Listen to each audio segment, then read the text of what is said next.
오늘의 헤드라인 뉴스입니다. 도널드 트럼프 대통령이 그린란드 병합에 반대해온 유럽 8개국에 대해 예고했던 관세를 부과하지 않기로 결정했다고 밝혔습니다. 또 북극 지역의 미래 합의틀을 마련했다며 관련 입장을 자신의 SNS를 통해 전했습니다. 도널드 트럼프 대통령이 다보스 포럼에서 머지않은 시점에 새 연준 의장을 발표할 것이라고 밝히며 미국은 낮은 금리를 내야 하고 주식시장은 짧은 시간 안에 2배가 될 것이라고 전망했습니다.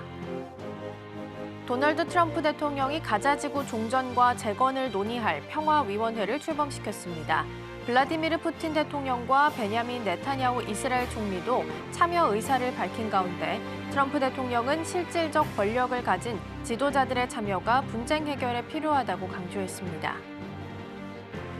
일본 조기 총선을 앞두고 여야가 공통으로 식료품 소비세 폐지를 공약으로 내세우자 시장에서는 감세에 따른 재정 악화와 국채 발행 급증 우려가 확산됐습니다. 이 여파로 일본 국채 금리는 약 27년 만에 최고 수준으로 치솟았고 급등한 일본 국채 금리는 미 국채 시장에도 즉각적인 하방 압력으로 작용했습니다. 시청자 여러분 안녕하세요. 여러분의 성공 투자를 응원합니다. 출발 증시와이드 2부 시작합니다. 진행의 이가은입니다. 어제 뉴욕 증시는 상승하면서 마감했습니다.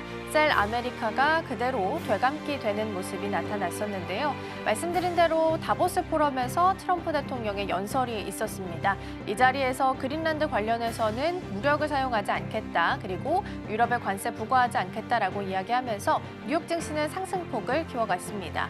반면 국내 증시는 장 초반에 코스피가 좀 크게 흔들렸습니다. 다행히 좀 힘을 보태주면서 상승 마감에 성공했지만 문제는 코스닥이었습니다. 시총 1위 종목인 알테오젠이 어제 20% 넘게 급락세를 시현하면서 전반적인 투심이 많이 위축이 됐는데요. 오늘 이 내용을 어떻게 소화하게 될지가 가장 주된 포인트가 되겠습니다. 자, 그럼 이어서 저희가 준비한 코너 하나씩 소개해드리겠습니다. 오늘 첫 번째 코너로는 밤사이 뉴욕 증시 준비되어 있습니다. 하루 만에 분위기가 그래도 좋게 바뀌게 됐는데요. 어제 마감 상황 살펴보겠고요. 두 번째로는 와이드 리포트 준비되어 있습니다. 최근에 로봇이 가장 크게 힘을 내주고 있는 섹터 중에 하나죠. 최근에 이제 현대차에 이어서 LG전자에 대한 주목도도 높아지고 있는데요. 10만 전자의 터치가 나왔습니다. 추가적인 상승이 가능할지도 함께 지켜보시죠. 이어서 세 번째로는 이 시각 서울경제 준비되어 있습니다. HBM4 샘플 테스트를 반도체 투톱 기업들이 모두 진행을 하고 있습니다. 삼성전자가 이 벤더에서 메인 벤더로 자리매김할 수 있을지도 함께 확인해 보시죠. 자, 그럼 출발 증시와이드 2부 본격적으로 시작해 보도록 하겠습니다.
네, 브로드컴의 CEO는 밤사이 TD코엔에 있는 애널팀들과 미팅을 가졌다고 하는데요. 그 자리에서 AI의 칩 수요가 지금 공급을 도저히 따라가지 못하는 상태라면서 35% 정도의 상승 여력을 시사했다고 합니다.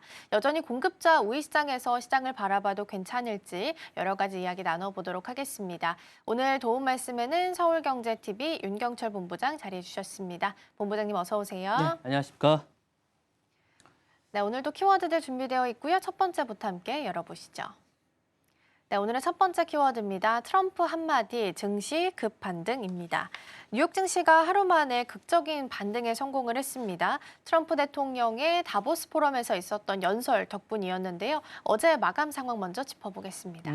트럼프 대통령의 발언 때문에 어제 이제 출렁이긴 했는데 전날은 출렁이긴 했는데 어제는 다시 만회가 됐습니다. 그러니까 어느 정도는 예상이 됐습니다. 왜냐하면 기자들을 데리고 이야기를 할 때 그 부분에 대해서 이제 잘 될 것이다라고 이제 다독거리는 모습이 보였기 때문에 실제로 이제 다보스 포럼에서 좋은 모습을 보였었는데, 자, 현재 시간으로 수요일이죠. 다우지수는 588포인트 넘게 급등을 했고요. S&P 500도 나스닥과 함께 1% 이상 상승했습니다. 전반적으로 장이 되게 좋았습니다. 그러니까 시작과 함께 상당히 좋았다고 말씀드리고 싶고, 투자자들은 다시 위험 자산으로 돌아왔습니다. 그리고 이제 전날 시장을 흔들었던 셀 아메리카 흐름도 이제 완전히 바뀌었습니다. 반등의 핵심은 역시 말씀하셨던 대로 이제 트럼프 대통령이 아닐까라는 생각이고요. 관세 철회 선언을 했습니다. 트럼프 대통령은 나토 총장과 회동 이후에 그린란드의 북극 전반에 대한 미래 합의 틀을 마련했다고 밝혔고, 그다음에 이에 따라서 2월 1일부터 이제 10%씩 하기로 한 부분도 취소했습니다.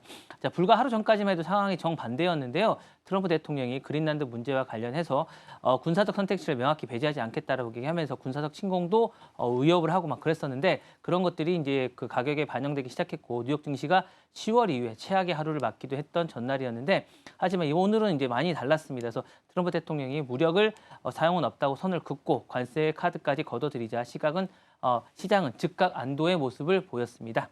자, 국채 시장도 변화를 나타냈는데요. 미국 10년물 국채 수익률이 하락했고 달러는 다시 강세를 보였습니다. 이는 투자자들이 미국 자산을 다시 신뢰하기 시작했다는 신호로 볼 수 있을 것 같습니다. 주식시장에서는 기술주가 반등을 이끌었습니다. 그동안 조정을 받았던 대형 성장주가 매수자가 몰리면서 나스닥의 상승을 주도했고, 은행주 역시 동반 강세를 보였습니다. 다만 시장 내부에서는 냉정한 시각도 좀 나오고 있습니다. 트럼프 대통령의 발언이 워낙 빠르게 바뀌고 있는 만큼 투자자들은 이제 그의 말이 실제 정책으로 이어질지에 대한 어떻든 한 박자 늦춰서 판단하는 분석이 좀 나오는데요. 이번 반등도 이제 신뢰라기보다는 안도감에 가깝다는 평가도 나오고 있습니다. 그리고 또 하나의 변수는 유럽이 아닐까라는 생각이 드는데, 유럽의회는 관세 갈등이 이제 깊어지고 있는 가운데 어쨌든 미국과 기존의 EU 합의의 틀을 잠정 중단하면서 압박 수위를 높였는데, 관세 문제가 일단 진정이 됐지만 갈등의 불씨가 아직 완전히 꺼진 게 아니기 때문에 이 부분에 대한 입장을 발표하지 않고 있습니다. 그래서 여기에 대해서 이제 워싱턴이 연방준비제도의 독립성을 둘러싼 논쟁도 이제 동시에 불거지고 있는데요. 트럼프 대통령이 오늘 아침에 나온 기사를 잠깐 보면 한 명을 압축했다, 뭐 이렇게 얘기하고 있습니다. 그래서 이렇게 얘기하고 있는데, 어쨌든 연준 이사 부분에 대해서 의장에서 내려오지만 연준 이사를 파월 의장을 해임할지 안 할지 부분도 이제 좀 두고 봐야 될 것 같고, 대법원에서조차 이 부분은 강한 우려를 나타내고 있기 때문에 이 부분도 상당히 이제 시장에 영향을 주지 않을까라는 생각이 남아 있습니다. 그래서 시장은 여전히 남아 있는 질문 하나입니다. 이번 반등이 진짜 방향 전환인지 아니면 일시적인 봉합인지는 잘 모르겠고, 또 트럼프 말에 만약에 일시적이라면 트럼프 말 변동성이 아직 남아 있는 것이기 때문에 투자자들은 계속 불안해할 수밖에 없습니다. 그래서 그 답을 좀 기다리고 있지 않을까라는 생각이 드는데, 조금 지켜보시면 구체적인 그림이 나오지 않을까 하는 생각이 듭니다. 네, 다행히 하루 만에 분위기는 좀 반전을 성공하긴 했습니다. 다행히 유럽과 관련해서도 관세에 대한 리스크가 살짝은 사그라드는 모습인데요. 추가적인 내용들도 나오는 대로 함께 체크해 보겠습니다. 다음 키워드로 넘어가 보시죠. 네, 다음 키워드입니다. 오픈 AI 미성년자 자동 차단이고요. 오픈 AI가 챗 GPT의 연령을 자동으로 예측하는 기능을 전 세계적으로 도입할 예정이라고 합니다. 그러니까 사용자가 미성년자의 가능성을 애초에 차단하겠다라는 의도로 보이는데요. 이런 제도가 어떤 효과를 좀 가져오게 될까요? 일단 이런 걸 한 이유는 딱 두 가지입니다. 첫 번째는 규제를 피하겠다. 지금 유럽이 미성년자에 대한 규제를 엄청나게 강하게 하고 있거든요. 그러니까 유럽뿐만 아니라 전 세계적으로 호주라든가 이런 쪽도 지금 미성년자의 규제가 강한데, 이 부분에 대해서 제도적 장치를 마련해서 미리 선제적으로 피하겠다는 게 하나가 있고, 두 번째로는 그겁니다. 이제 그 수익을 많이 내겠다는 생각을 좀 갖고 있는 것 같아요. 그래서 이 부분에 대해서는 단순한 이제 AI를 넘어서 하나의 거대한 플랫폼으로 성장했다는 의미도 되기 때문에 어쨌든 이 부분을 두 가지를 보시고 이제 이 부분을 바라보셔야 되는데, 오픈AI 입장에서 이제 가장 민감한 문제는 이제 두 가지였습니다. 제가 좀 전에 말씀드린 것처럼 첫 번째는 미성년자 보호입니다. 이게 저건 세계적인 이슈가 좀 되고 있거든요. 그래서 플랫폼들은 다 이 부분을 해결해야 됩니다. 기본적으로. 그래서 또 하나는 이제 요 성인 콘텐츠를 만약에 보호하게 되면, 제도적 안정장치가 마련하게 되면 오히려 반대적으로 성인 콘텐츠를 만들 수가 있습니다. 이게 수익 모델이 되는 것이죠. 그래서 이 두 가지를 동시에 해결하지 않으면 사후 확장이 어렵다고 판단했기 때문에 이번에 이걸 해결하겠다라는 의지가 좀 있는 거고요. 연령 예측 기능이라는 게 사실은 사용자에게 직접 나이를 묻는 방식이 아니라 사용 패턴이라든가 이제 상호작용이라든가 이렇게 하겠다. 그러니까 적극적으로 나서서 뭔가를 하고 이 일을 통해서 나서기만 하는 게 아니라 이를 통해서 수익 모델을 만들겠다라는 생각이 듭니다. 그래서 이런 조치가 바로 이루어진다게 된다면 사실은 성인 모드 도입도 연결이 되는 것이죠. 그래서 오픈 AI는 연령 인증을 가진 사용자에 한해서 성인 콘텐츠를 허용하는 기능도 향후에 도입하겠다고 그대로 발표를 했습니다. 그래서 연령 예측은 근 사전 단계가 아닐까라는 생각이 들고요. 사업적으로 보면 상당히 좀 의미가 좀 있을 것 같습니다. 이번 조치는 수익 모델 확대와 이제 맞닿아 있다고 말씀드릴 수 있을 것 같고요. 챗 GPT 광고가 도입되고 유료 기능과 프리미엄 콘텐츠가 늘어날수록 연령 관리라든가 콘텐츠 구분이 필수 요소고 이건 상당히 좀 의미가 있습니다. 그래서 광고주들에게도 타겟팅을 할 수 있는 좋은 의미이기 때문에 빨리 도입하는 게 좋고 사실상 본인이 입력하던 그런 방식이거나 이러면 사실은 속일 수가 있기 때문에 그런 게 아니고 AI의 진짜 본래의 기능인 이 기능을 만약 하게 된다면 저는 이 자체로도 이제 의미가 있겠지만 이걸 또 플랫폼에서 다른 플랫폼에 팔 수도 있거든요. 그래서 이 상당한 의미가 있지 않을까라는 생각이 되고 그래서 이게 이제 수익 모델이 된다고 말씀드릴 수 있을 것 같습니다. 그래서 정리를 하자면 이번 연령 예측 기능은 윤리적 책임과 함께 세계적인 흐름이죠. 사업과 동시에 사업 확장이나 교차점에 있다는 거죠. 그래서 두 가지를 한꺼번에 잡겠다는 의지가 좀 보인 게 아닌가라는 생각이 듭니다. 그래서 요걸 시작으로 다음 단계를 도약하고 있고 이제 챗 GPT가 도구에서 플랫폼으로 이동하고 있고 이 자체로도 상당한 의미가 있지 않을까라는 생각이 듭니다. 네, 오픈 AI 관련한 연령 자동 차단과 관련된 내용들 먼저 살펴봤고요. 다음 키워드로 넘어가 보겠습니다. 네, 다음 키워드는 테슬라 1.39조 달러의 베팅이고요. 테슬라의 로보택시랑 휴머노이드 로봇이 나오는 데까지 처음에 시간이 많이 걸릴 거다라고 언급을 내놨습니다. 그러니까 본인들도 처음 하는 거기 때문에 본격적인 궤도에 들어설 때까지는 시간이 좀 걸릴 거다라고 이야기를 내놓은 건데요. 향후 테슬라 사업에는 어떤 영향을 미치게 될까요? 이게 이제 지금 주가 반영에는 이런 게 돼 있는 거죠. 다 돼 있다고 보시면 될 것 같은데 그래서 이 부분이 생각보다 오래 걸리니까 올해 이제 발표하겠다. 유의미한 걸 내놓겠다라고 얘기를 했는데 생각보다 잘 안 되고 있다라는 선언적 의미가 아닌가라는 생각이 들고요. 나는 꼭 해낼 테니까 기다려달라. 우리는 이쪽으로 가고 있다라는 걸 아마 주주들에게 선언한 게 아닌가라는 생각이 듭니다. 자, 발언의 핵심 근거는 제조 복합성에 있을 것 같은데요. 머스크 CEO는 이렇게 얘기하고 있습니다. 생산 속도가 새로운 부품과 공정 수에 반비례한다고 설명하면서 즉 새로 설계된 부품과 공정이 많을수록 초기 양산은 느릴 수밖에 없다. 우리가 느리게 간다. 그렇지만 우리는 빠르게 갈 것이고 테슬라가 성장했던 전기차 시장과 마찬가지로 우리는 먼저 시작하는 게 중요한 게 아니라 나중에 시작하더라도 제대로 만들어내고 양산 체제를 가는 게 중요하기 때문에 그런 부분에서는 우리는 분명히 앞서갈 수 있다라는 선언적 의미가 아닌가라는 생각이 듭니다. 자, 사이버캡과 이제 옵티머스 부분은 테슬라에서 이제 역사상 가장 새로운 제품군입니다. 그래서 사이버캡은 핸들과 페달이 없는 완전 무인의 어쨌든 2인승 차량이고 옵티머스는 최근에 이제 어쨌든 우리나라뿐만 아니라 세계적인 화두가 되고 있는 로봇에 관한 그런 것이죠. 그러니까 인간과 동작이 모방하는 휴머노이드 로봇입니다. 기존 전기차와는 제조 개념 자체가 완전히 다릅니다. 그래서 머스크 CEO가 이렇게 얘기한 건 좀 기다려달고 참을성 있게 자기를 지켜봐 달라고 얘기를 하는 거고 믿어달라고 얘기하는 선언적 의미라고 할 수 있을 것 같고요. 머스크 CEO가 이제 느린 출발 발언은 이런 겁니다. 기대를 낮추고 위한 경고이자 동시에 장기 비전에 대한 자신감도 나타낸 게 아닌가라는 생각이 듭니다. 자, 초기엔 생산량이 제한되겠지만 공정이 안정되고 테슬라 특유의 대량 생산 역량이 발휘될 수 있다라는 논리를 이제 보여주고 있습니다. 그래서 사업적으로 보면 로보택시와 휴머노이드는 테슬라의 수익 구조를 근본적으로 바꿀 수 있는 건 분명하고 시장도 이렇게 바라보고 있습니다. 그래서 차량 판매 중심에서는 지금 이제 서비스라든가 뭐 지금 FSD 서비스를 어쨌든 구독형으로 바꾸고 있죠. 그래서 자동화 노동으로 이제 확장하는 모델이기 때문에 이런 부분들을 상당히 지켜봐 달라. 그리고 어쨌든 테슬라가 향후에 어떤 기업인지, 그러니까 테슬라가 이제 뭐 로보택시 차량을 파는 사업이 아니라 시간당 수익을 창출하는 이런 기업으로 바뀌고 있다. 자산도 바꾸고 있다라고 얘기를 하면서 향후에 이렇게 안정적인 수익 구조를 가져갈 테니 기다려 달라는 게 아닌가라는 생각이 들고요. 정리를 좀 하자면 이런 것 같습니다. 머스크 CEO는 발언은 단기 실망을 좀 관리하는 것 같습니다.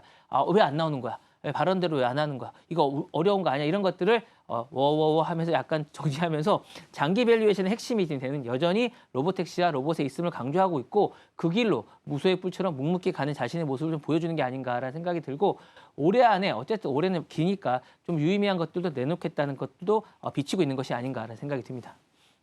네, 일단 초기 생산까지는 시간이 많이 걸릴 것이다라고 언급을 좀 내놓은 상태이기 때문에 앞으로 추이는 좀 지켜보셔야겠습니다. 다음 키워드로 넘어가 보시죠. 네, 다음 키워드입니다. 메타 해체 다시 오나이고요.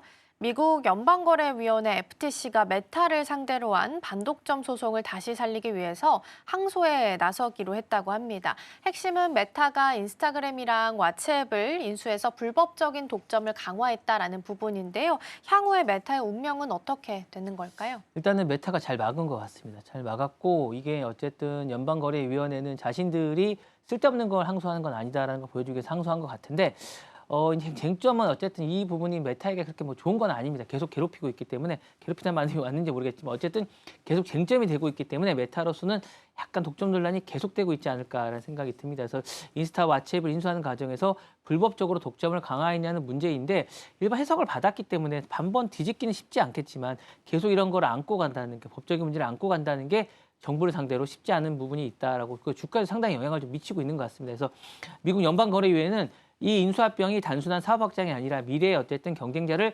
제거하기 위해서 당시에 이제 이런 부분을 제거하기 위해서 이걸 이제 M&A를 했다는 거죠. 사실 그렇게 따지면 약간 이게 애매한 부분이 있는데 어쨌든 이 부분에 대한 것이 있는 것 같고 그 결과 소비자의 선택권이 줄어들고 혁신이 저해됐다는 주장을 하고 있는 겁니다. 그래서 근데 1심에서는 어쨌든 메타가 이겼는데 근데 다시 항소를 한 겁니다. 그렇다면 왜 항소를 했을까? 첫 번째는 빅테크 규제 기재 속에서 정권이 넘어가고 있기 때문입니다. 그래서 이런 부분들을 하고 있는 것이고 두 번째는 과거 인수도 현재 시장에서 해치면 다시 볼 수 있다는 선례를 남기려는 의도가 좀 있지 않을까. 그래서 인수를 할 때 좀 유심히 봐라라는 생각이 좀 있는데 왜냐하면 이렇게 따지면 멜라녹스가 이제 있습니다. 멜라녹스 제품이 있는데 그거를 어쨌든 엔비디아가 인수를 했을 때 이 부분을 어떻게 또 봐야 될 것인가도 들여다볼 수 있거든요. 근데 일단은 첫 번째 계획이 패소를 했기 때문에 이 부분 다시 이야기가 안 나오고 있는 건데 만약에 승소를 했다면 많은 부분들의 빅테크들을 관리하거나 제재할 수 있는 근거가 생기는 그런 것이 될 수 있었다는 생각이 듭니다. 그래서 1심 법원은 이제 틱톡 등 경쟁자가 존재한다는 들으면서 이제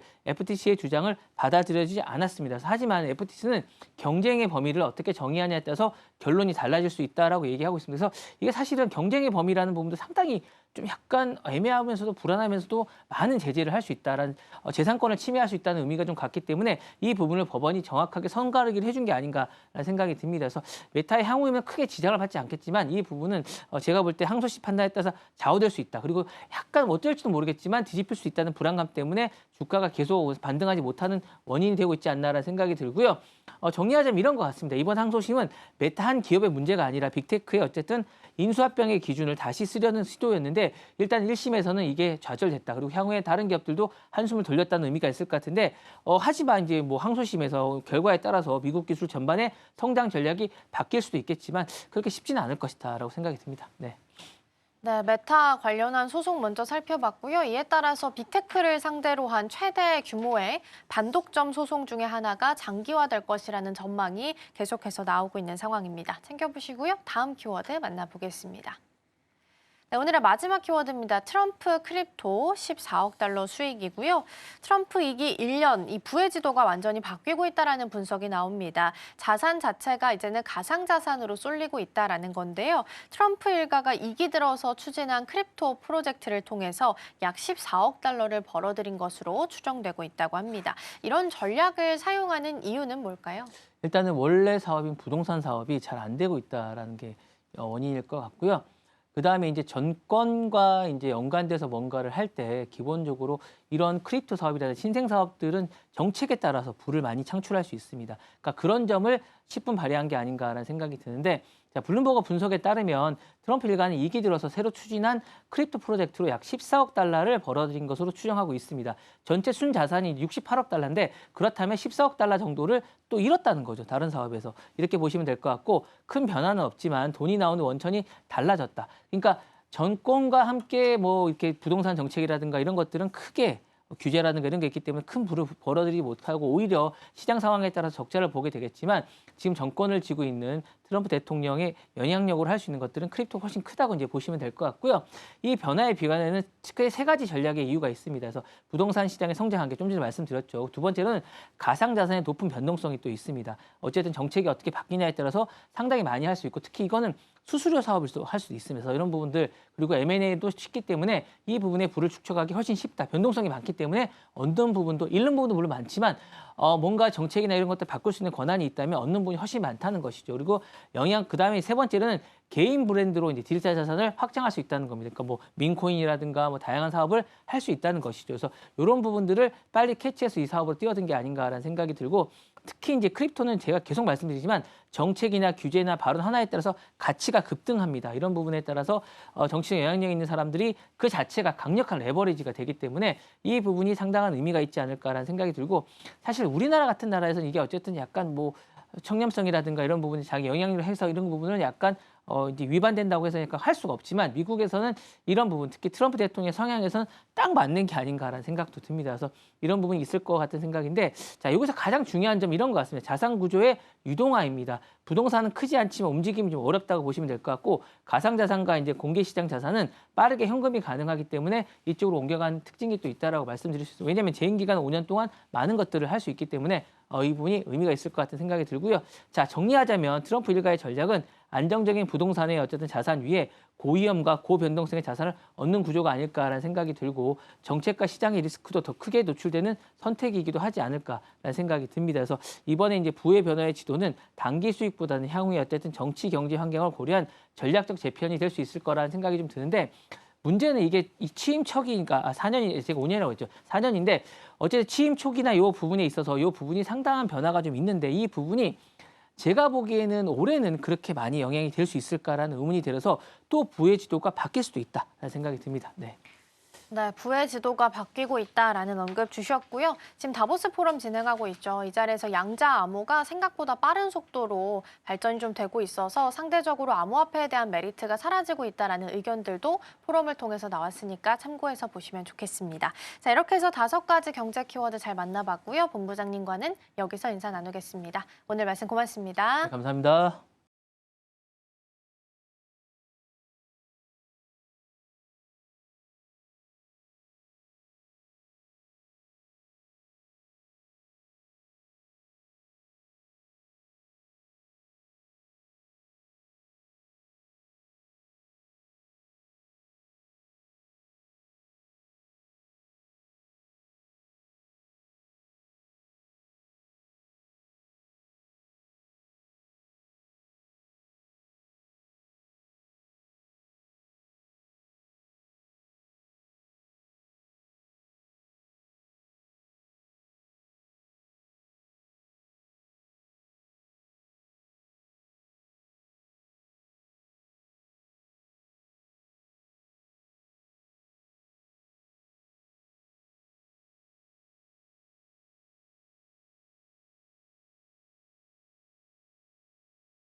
증권가들이 바라보는 종목에 대한 시선들 살펴보겠습니다. 와이드 리포트 시간입니다. 오늘 제가 가지고 온 리포트 함께 열어보도록 하겠습니다. LG전자가 오늘의 주인공이고요. 미래에셋증권의 리포트를 가지고 와봤는데요. 리포트의 제목은 실적은 개선세, 로봇은 진심일세입니다. LG전자의 주가가 요즘 분위기가 확실히 달라졌습니다. 증권가에서는 단기 실적 개선을 넘어서서 2026년을 바라보는 사업 구조 자체가 바뀌고 있다는 평가들이 좀 나오고 있고요. 미래에셋증권은 LG전자에 대해서 투자 의견 매수 그리고 목표 주가는 기존 11만 원에서 15만 원으로 상향 조정했습니다. 우선 이번 리포트에서는 2026년을 사업부별 회복 방향이 명확해지는 해다라는 표현들이 자주 나옵니다. LG전자는 사업부 구조가 비교적 복잡한 회사인데요. 크게 보면 이렇게 3가지로 좀 구분이 됩니다. 먼저 HS 사업부 같은 경우에는 세탁기나 냉장고 같은 생활 가전 사업이고요. 그리고 VS의 경우에는 자동차에 들어가는 전장, 그러니까 차량용 디스플레이와 전자 부품 사업입니다. 그리고 마지막으로 ES 부문 같은 경우에는 에너지 솔루션이라고 해서 공조나 냉각 시스템처럼 데이터 센터와 산업용 설비 쪽 사업을 가지고 있습니다. 그동안 LG전자는 이 사업부들 안에서 성과가 좀 엇갈리게 되면서 시장에서는 늘 주가 할인 요인이 붙어 있었습니다. 그런데 이번 리포트는 2026년을 기점으로 해서요. 이렇게 세 가지 사업부 모두 다 어디에서 또 어떻게 수익을 낼지가 분명해질 것으로 보고 있습니다. 이게 왜 중요하냐면 사업 구조가 만약에 또렷해질수록 지금 주가에 붙어있던 할인 요인이 점점 더 줄어들 수 있기 때문입니다. 그렇다면 이제는 실적 측면도 함께 살펴보겠습니다. 2025년은 관세 영향 때문에 상대적으로 LG전자에게는 부담이 컸던 해였습니다. 그런데 2026년 올해부터는 그에 따른 역기저 효과가 발생할 것으로 보고 있는데요. 그러니까 작년에 나빴던 기저가 사라지게 되면서 실적이 좋아 보이는 효과가 나타나게 된다는 겁니다. 그리고 여기에 더해서 2025년 하반기에 좀 진행이 됐었던 희망퇴직의 효과도 본격적으로 반영이 됩니다. 이건 고정비 부담이 줄어들게 되면서요. 같은 매출을 올리더라도 이익이 더 잘 남는 구조로 바뀌고 있다는 건데요. 증권사에서는 이런 비용 구조 변화가 올해는 이익 수준을 한 단계 더 끌어올릴 수 있다고 보고 있습니다. 리포트에서는 지금 주가 흐름에 대해서도 분명한 진단을 좀 내리고 있습니다. 사실 작년 한 해 동안 LG전자는 코스피 흐름과 비교를 한다면 상대적으로 굉장히 소외가 됐었던 종목입니다. 실적이 그렇게 나쁘진 않았지만 앞으로 어디로 성장할지 뚜렷한 그림이 잘 보이지 않았기 때문인데요. 그런데 올해 이 분위기를 바꾼 계기가 된 건 바로 CES 2026 덕분이었습니다. LG전자는 CES 2026에서 기존에 가지고 있던 투자 포트폴리오를 넘어서서 자체 로봇 역량을 전면에 내세우게 됐습니다. 핵심 키워드는 크게 두 가지를 정리해 볼 수가 있겠는데요. 먼저 첫 번째로는 로봇 클로이드, 그리고 두 번째로는 액추에이터 악시움입니다. 먼저 클로이드부터 보겠습니다. 우선 LG전자는 클로이드를 단순한 로봇 제품으로 소개하지 않았고요. 집 안에서 AI와 사람을 연결하는 차세대 스마트홈 인터페이스, 즉 하나의 플랫폼으로 규정을 했습니다. 기존 로봇 청소기 사업에서 쌓아왔던 가정 환경 데이터에다가 베어 로보틱스의 내비게이션 기술까지 모두 결합을 했는데요. 목표는 분명합니다. 반복적인 가사 노동을 줄일 수 있는 제로 레이버 홈. 이 로봇을 결국에는 한 번 팔고 끝내는 제품이 아니라 구독과 서비스를 기반으로 해서 지속적인 사업으로 키우겠다는 전략입니다. 그런데 지금 이번 리포트가 더 높게 평가하는 부분이 있습니다. 바로 로봇 완제품이 아니라 로봇의 핵심 구동부로 꼽히는 액추에이터인데요. 지금 LG전자는 LG 액추에이터 악시움을 공개를 했고요. 이건 2027년부터 외부에 판매를 할 계획도 함께 제시를 했습니다. 그렇다면 로봇 부품으로도 수익을 내겠다라는 회사가 되겠다라는 그런 언급을 한 건데요. 로봇이 사실 기술이 점점 더 고도화될수록 중요해지는 게 바로 관절 구동과 정밀한 움직임 제어입니다. 그런데 이 핵심 부품을 자체적으로도 만들 수가 있고 또 외부에도 공급해서 판매를 할 수가 있다면 LG전자는 사실 로봇 시장에서 완제품과 핵심 부품 이렇게 두 가지의 수익축을 동시에 확보할 수가 있습니다. 그렇기 때문에 리포트는 지금 바로 이 점을 LG전자의 그런 재평가의 핵심으로 바라보고 있는데요. 이번 CES 2026에서 또 다른 주목 포인트가 있습니다. 바로 주목을 받은 건 VS 사업부가 함께 주목을 받고 있는데 LG전자는 차량용 디스플레이를 단순한 부품이 아니라 이제는 AI 캐빈 플랫폼으로 확장을 해나가는 모습입니다.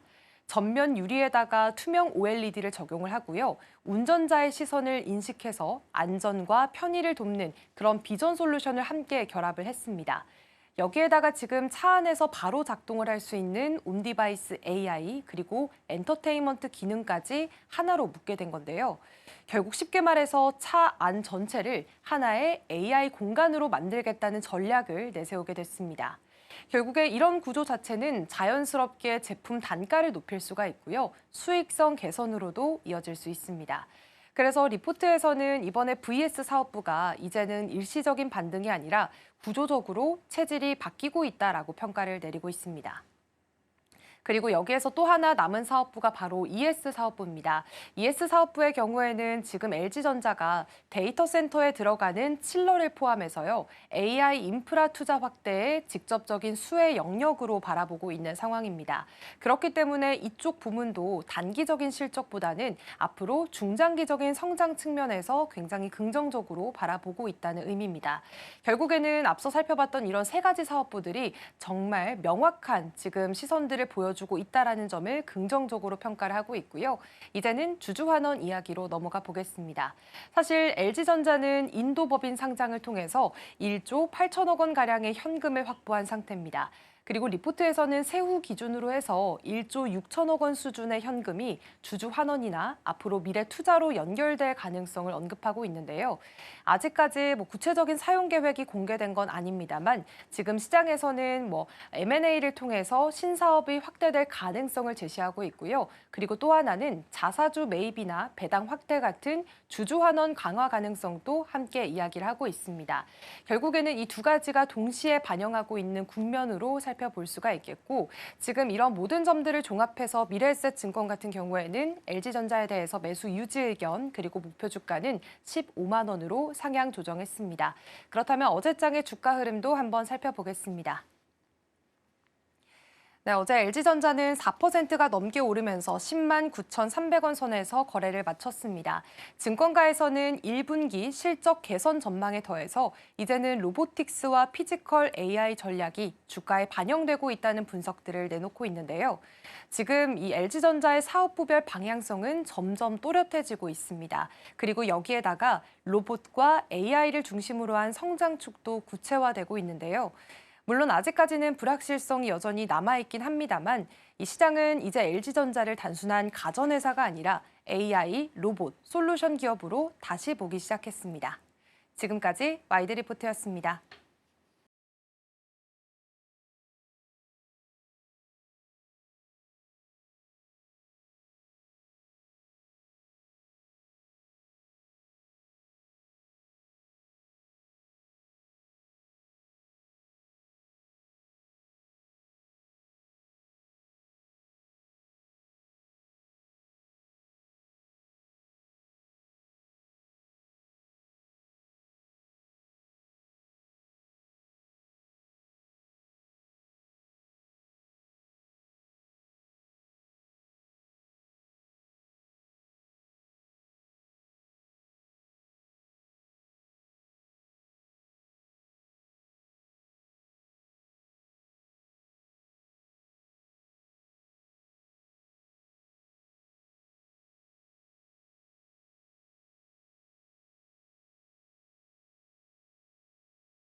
네, 시시각각 변하는 시장 흐름, 서울경제는 어떤 뉴스에 주목하고 있을까요? 이 시각 서울경제로 이어가 보겠습니다. 이종호 앵커 나와 계십니다. 어서 오세요. 안녕하세요. 네, 오늘도 키워드들을 살펴보겠습니다. 자, HBM4와 관련해서 샘플 테스트가 우리 기업 투톱 모두 다 좀 들어가 있는 상태입니다. 그래서 삼성전자가 메인 벤더를 차지할 수 있을 가능성 좀 체크해 보겠고요. 또 로봇이 최근 들어서 가장 강력한 섹터 중에 하나죠. 근데 이번에 HD 현대가 팔란티어와 함께 손을 잡는다고 합니다. 자세한 내용들 체크해 보도록 하겠고요. 마지막으로 중국 소식도 살펴보겠습니다.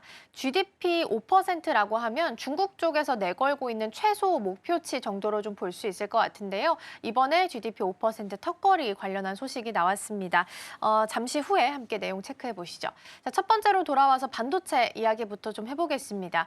HBM4가 아마 올해 시장 안에서 가장 핵심 키워드가 되지 않을까 싶은 생각이 좀 드는데요. 우리 기업 모두 다 샘플 테스트에 본격적으로 돌입한 상태입니다. 삼성전자가 메인 벤더로 들어갈 가능성 시장에서는 어느 정도로 점치고 있을까요?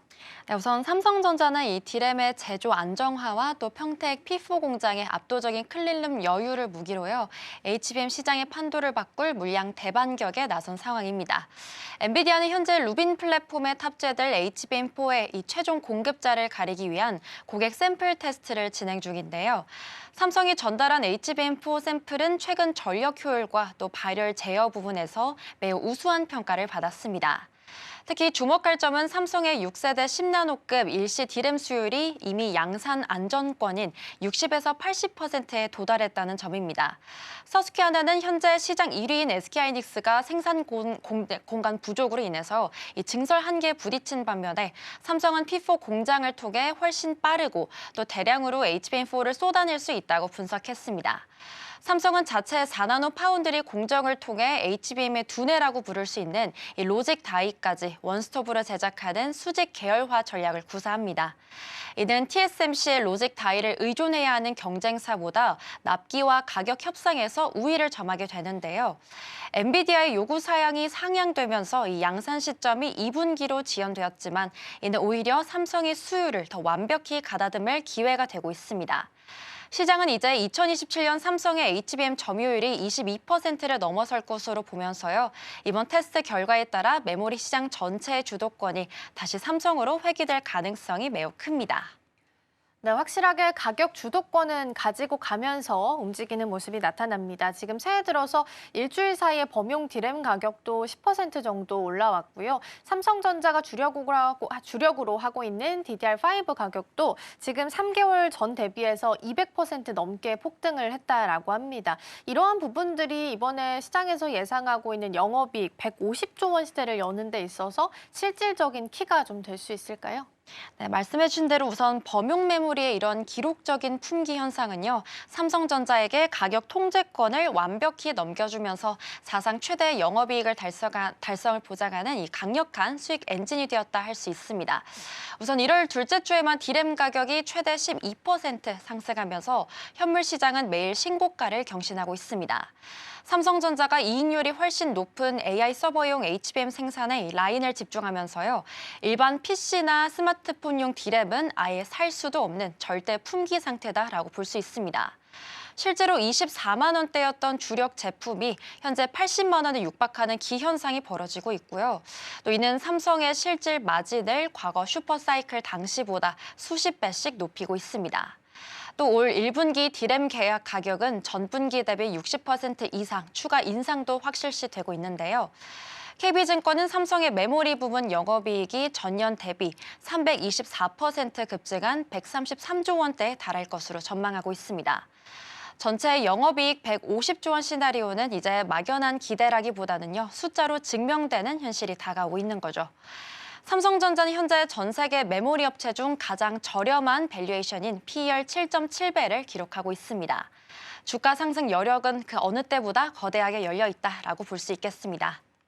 네, 그러니까요. 그래서 기업들도 이 D램을 구하기 위해서 판교 근처에서 장기적으로 투숙하는 사람들도 많이 좀 늘어났다라는 이야기가 들려오는 배경이 될 수 있겠죠. 일단은 시장 안에서 AI를 큰 틀에서 보면 TPU, LPU, 최근에 이제 ASIC 반도체까지 시장에 대한 범위와 파이가 계속 넓어지고 있는 상황입니다. 그래서 이 하이퍼 불 장세를 10년 이상 보장해줄 수 있다라는 낙관론까지 나오고 있다고 하는데 그 배경도 함께 좀 살펴볼까요? 네, 우선 AI 반도체 시장은요, 이제 단순한 부품 공급을 넘어서 이 국가의 생산 여탈권을 쥔 전략 자산 확보 전쟁으로 진화했습니다. 이런 상황 속에서 한국 메모리 산업의 장기 독주 체제를 완성하고 있는 건데요. 트렌드포스에 따르면 미국 5대 클라우드 업체들은 2019년 호황기를 넘어서는 대규모 인프라 확장을 진행하고 있습니다. 특히 구글의 TPU나 메타의 MTI 같은 이 자체 칩 도입이 늘어날수록 그 안에 들어가는 HBM의 가치는 더욱더 치솟게 되는데요. AI 서버 출하량이 늘수록 메모리 업체의 수익성은 기하급수적으로 폭증하는 구조입니다. 블룸버그는 이 호황이 향후 10년간 지속될 것으로 분석하고 있고요. 또 시장이 AI의 메모리 집약도를 여전히 과소평가하고 있다라는 지적도 나오고 있습니다. 비록 트럼프 행정부의 관세 압박이 변수로 남아있긴 하지만요. 이 대만이 투자 조건으로 관세를 낮췄듯이 삼성도 미국 내 생산 시설 확대를 통해 위기를 기회로 바꿀 것으로 보입니다. 또 1월 29일 예정된 사상 첫 삼성과 SK 동시 컨퍼런스 콜에서 공개될 로드맵은 이러한 장기 성장에 확신을 심어주는 전초전이 될 것으로 보입니다. 결국 올해 반도체 산업은 글로벌 AI 경제의 핵심 인프라로 제정이 될 거고요. 또 삼성전자의 위상도 어느 때보다 독보적으로 굳어질 전망입니다. 네, 반도체 투톱의 흐름이 계속 좋아질 수 있을지 좀 보셔야 될 것 같고요. 지금 넥스트 트레이드 기준으로 봤을 때는 두 종목 모두 다 3% 넘게 상승하고 있습니다. 특히 SK하이닉스가 4% 가까이 상승불 현재 켜져 있는 상황이고요. 지금 삼성전자가 15만 원 선 넘어서면서 가격 형성하고 있다는 부분까지 챙겨보시면 좋겠습니다. 자, 그럼 넘어가서 이번에는 HD 현대 이야기 해보겠습니다. 지금 다보스 포럼에서 팔란티어 CEO를 만나면서 여러 가지 협력에 대한 이야기가 좀 나온 것으로 보입니다. 이런 AI 동맹이 중공업 기반의 산업을 가지고 있는 HD 현대에게 어떤 변화를 좀 가져다 줄 수 있을까요? 네, 이번 HD 현대와 팔란티어의 계약은요, 이 중공업 그룹의 체질을 마치 AI 기반 데이터 플랫폼 기업으로 완전히 재정의하는 전환점이다라고 볼 수 있습니다. 정기선 회장은 이번 다보스 포럼 현장에서 팔란티어와 공동으로 센터 오브 엑셀런스를 구축하겠다고 선언했습니다. 전 계열사 임직원이 고급 데이터 분석 역량을 내재화한다라는 문화를 정착시키겠다는 계획인데요. 이미 2021년부터 팔란티어 솔루션을 도입해 선박 건조 속도를 30%나 단축하는 실질적인 성과를 거뒀습니다. 이제는 이 성공 방정식을 현대 일렉트릭 그리고 로보틱스 등 그룹 전반으로 확대 적용할 예정인데요. 알렉스 카프 팔란티어 CEO가 한국 시장은 세계에서 가장 혁신적인 지역이다 라면서 HD 현대를 핵심 파트너로 인정한 점은 시사하는 바가 큽니다. 이번 파트너십 확대를 통해 HD 현대는 분절되어 있던 그룹 내 업무 흐름을 하나의 AI 체계로 연결하게 됩니다. 더 빠르고 정교한 경영 판단을 내릴 수 있는 인프라를 갖추게 된 건데요.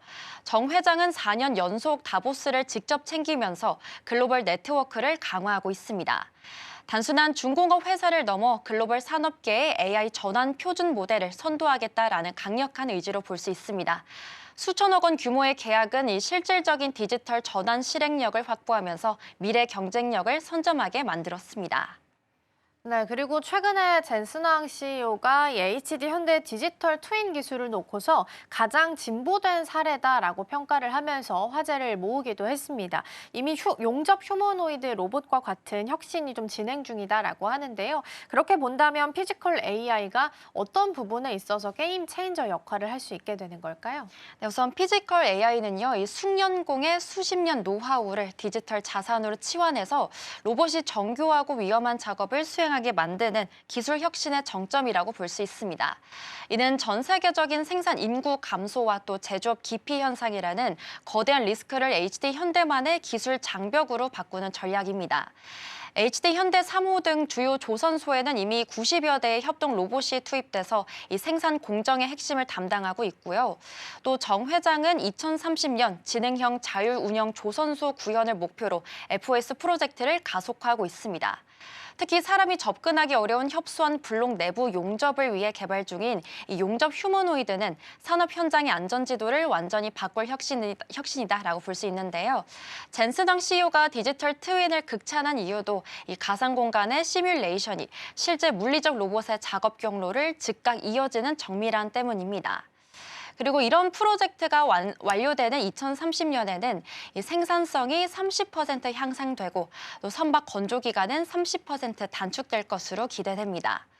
저가 수주를 앞세운 중국의 추격을 따돌리는 유일하고도 강력한 무기라고 볼 수 있습니다.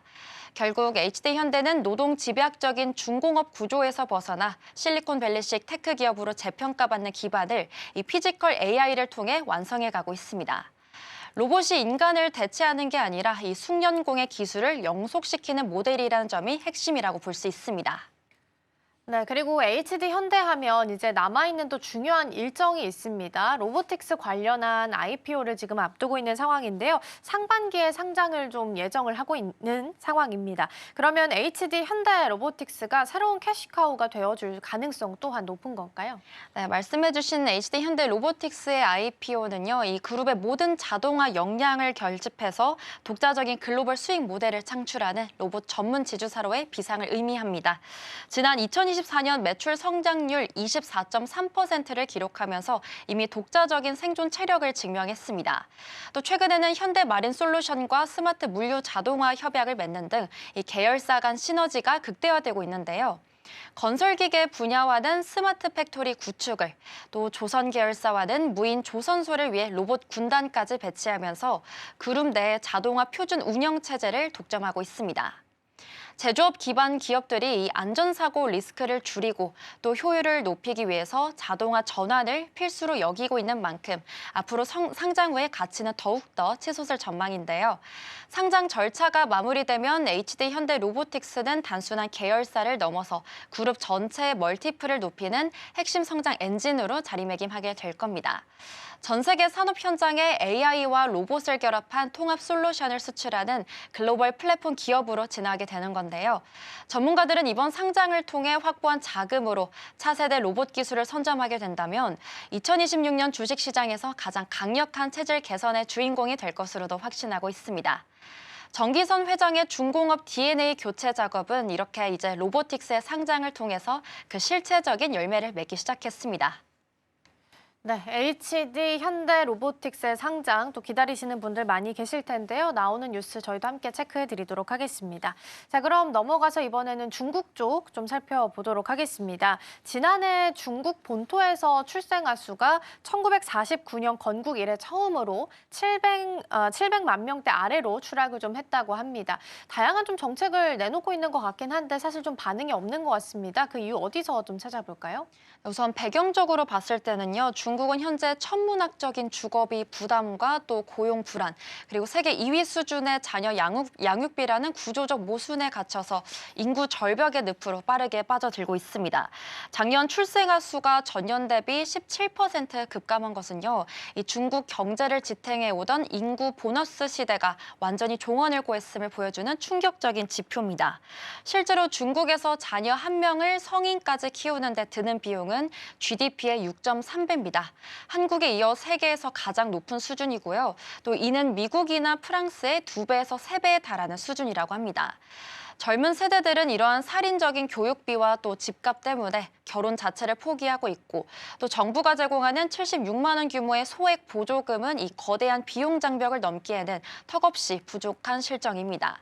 설상가상으로 65세 이상 노인 인구 비중은 15.9%로 급증하면서요. 이 고령화 속도 또한 세계에서 가장 빠르게 진행되고 있다고 합니다. 2050년이면 생산 인구 2명이 노인 1명을 부양해야 하는 노년 부양비 50%의 시대가 예고된 건데요. 이는 단순히 사회적 문제를 넘어서 내수 시장의 장기적인 축소와 또 잠재 성장률 하락을 의미합니다.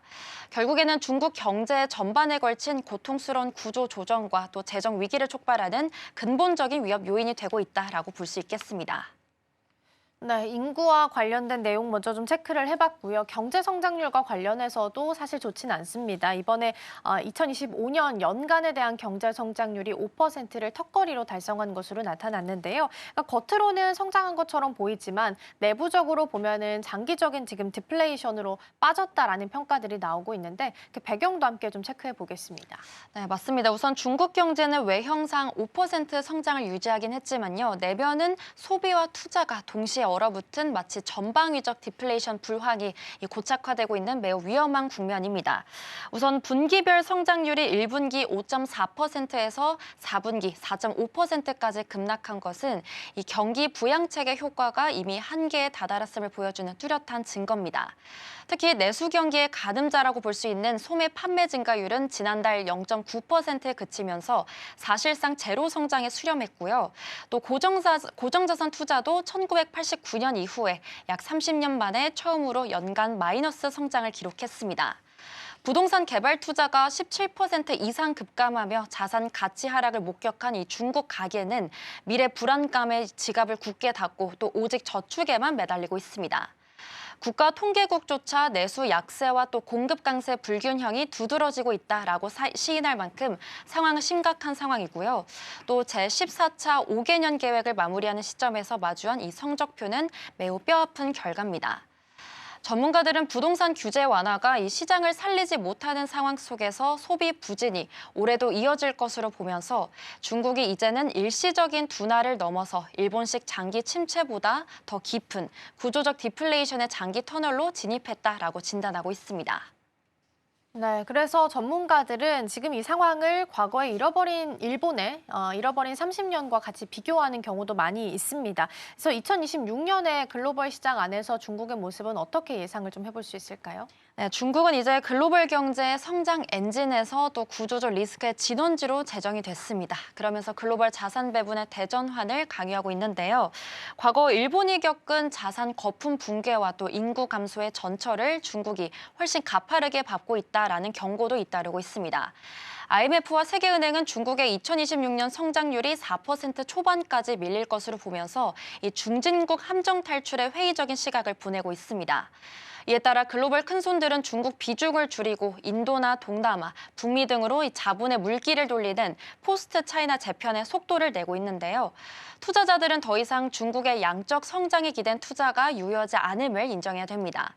중국 정부가 제조 고도화와 또 기술 자립을 강조하고 있지만 이 소비 부진이 발목을 잡는 L자형 장기 조정이 불가피하기 때문인데요. 이제 중국 투자는 바닥 잡기보다는 리스크 관리 차원에서 접근해야 되고 또 중국발 디플레이션이 우리 기업들의 마진에 미칠 영향을 매분기 검증해야 됩니다. 다시 말해 올해는 중국이라는 거대한 상수를 변수로 두고 또 기술 혁신을 주도하는 북미 테크주나 또 공급망 다변화의 수혜를 입는 신흥국으로 포트폴리오 중심축을 옮겨야 하는 결정적인 시기가 될 겁니다. 다시 말해 중국 경제 침체는 이제 피할 수 없는 뉴노멀이 됐다라고 볼 수 있겠습니다. 네, 이렇게 해서 세 가지 키워드 중국까지 해서 잘 살펴봤고요. 이정우 앵커와는 오늘 여기서 인사 나누겠습니다. 오늘 말씀 고맙습니다. 감사합니다.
개장까지 10분 남은 시점 스탁포인트 시작하겠습니다. SCTV 황민혁 전문가와 함께합니다. 어서 오세요. 네, 안녕하십니까.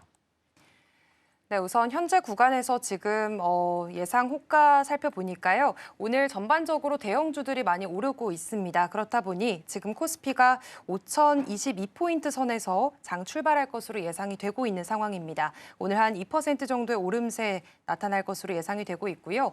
코스닥 쪽에서도 1.3%대 오름세 예상이 되고 있습니다. 우선 어제장의 분위기부터 먼저 짚어보도록 하겠습니다. 간밤 뉴욕 증시 3대 지수가 하루 만에 반등에 좀 성공을 해줬고요. 이날 트럼프 대통령이 그린란드 관세에 대해서 좀 계획을 철회를 하고 또 그린란드를 무력으로 진압하지 않겠다라는 이야기들이 좀 나왔기 때문입니다. 시장에서는 다시 한 번 더 탁구 트레이드가 발생을 했고요. 지금 채권 시장과 달러 가치에 대해서도 안정화를 찾아가는 모습들이 나타나고 있습니다. 그리고 조만간 연준의 새 의장을 좀 발표하겠다라는 의지를 밝히게 되면서 결정이 임박했다라는 사실들도 확인해 볼 수가 있겠습니다. 어제 국내 증시 같은 경우에는 코스피가 4,900선 안착에 성공을 했고요. 지금 현재 구간에서는 코스피 5,000선을 돌파하면서 출발할 것으로 예상이 되고 있습니다. 어제는 삼성전자를 비롯해서 현대차 이렇게 대형주들이 같이 상승하는 장들이 좀 나타났고 현대차는 지금 장중 55만 원을 돌파하면서 현재 구간에서도 지금 60만 원 선을 바라보고 있는 상황입니다.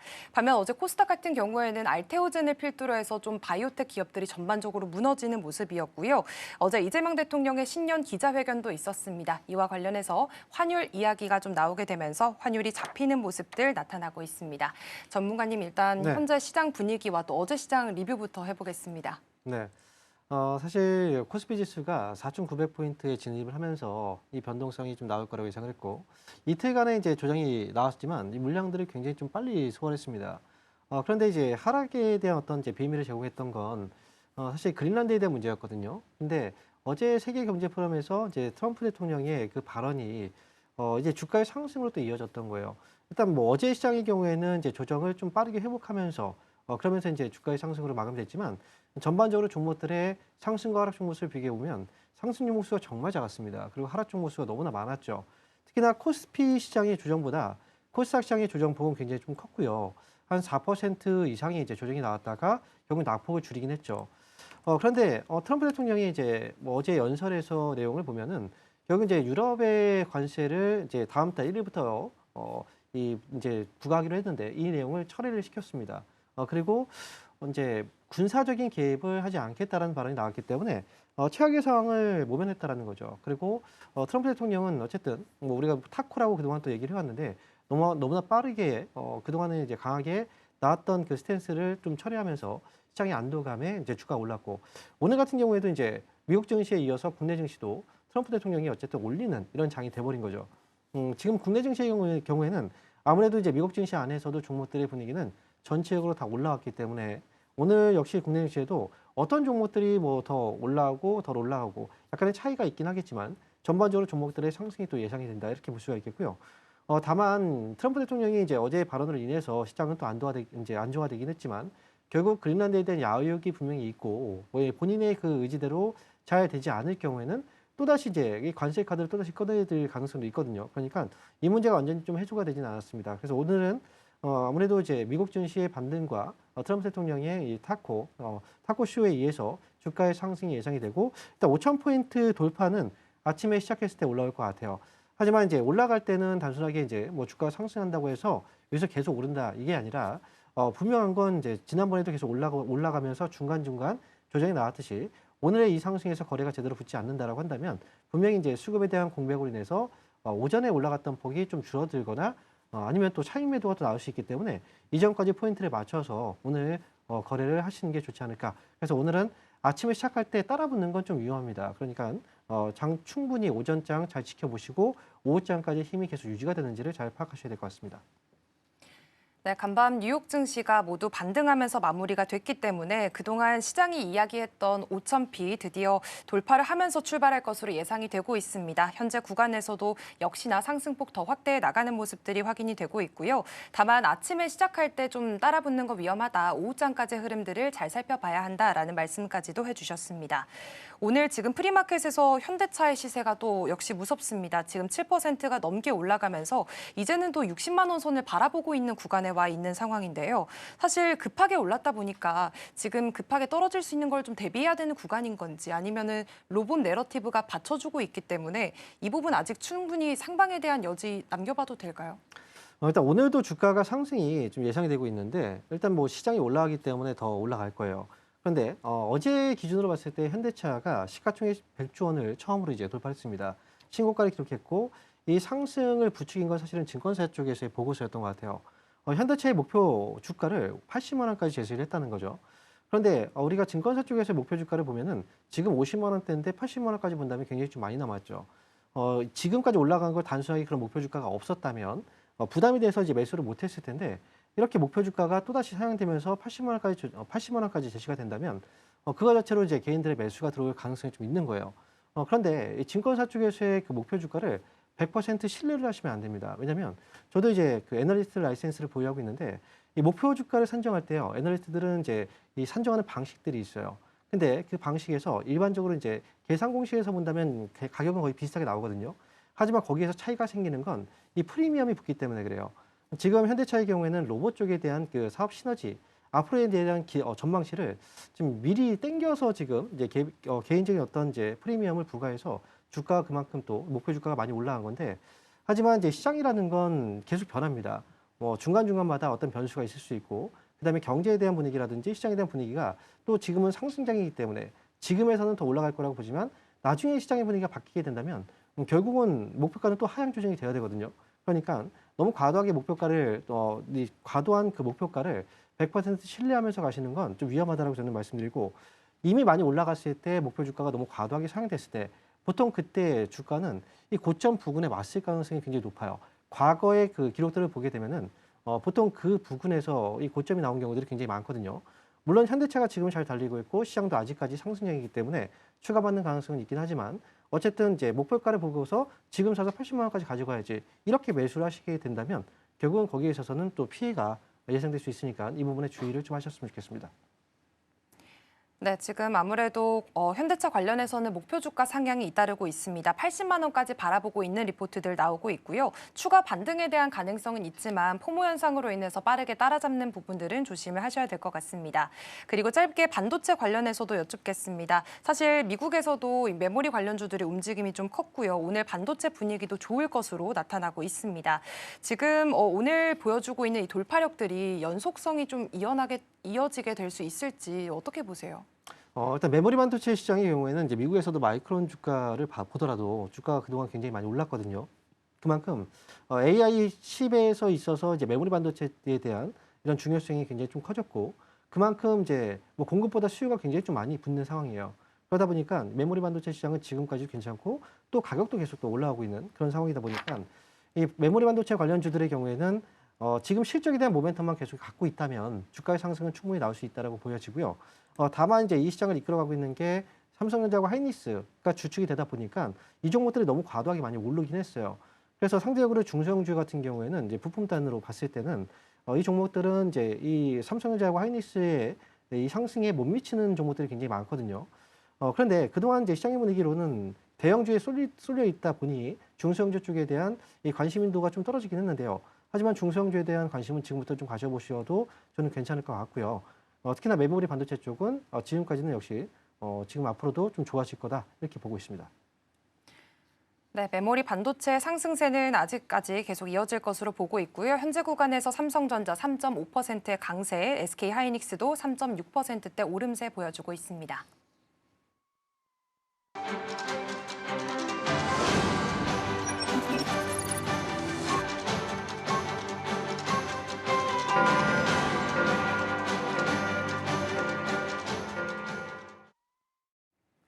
(1월 22일) 목요일입니다. 간밤 뉴욕 증시 3대 지수 일제히 반등세로 마쳤습니다. 오늘 국내 증시도 분위기가 좋을 것으로 예상이 되고 있는데요.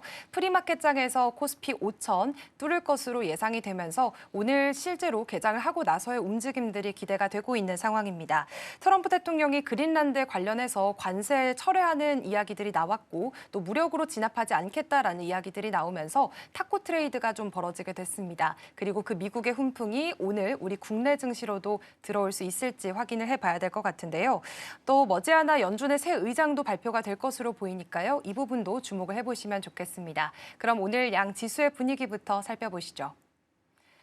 네, 오늘 국내 증시는 코스피 1.57% 오르면서 4,987포인트 선에서 문을 열고 있습니다. 프리마켓에서 보여줬던 5,000피에는 아직까지는 좀 도달하지 못한 모습인데요.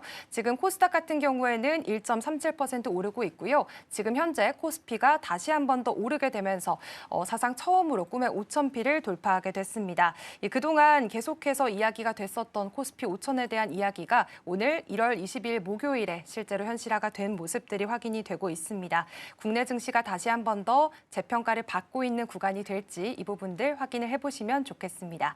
오늘 양시장 모두 1%가 넘게 오르면서 상승 출발하고 있고요. 오후장까지 5,000피를 유지할 수 있을지 이 부분 지켜보시길 바랍니다.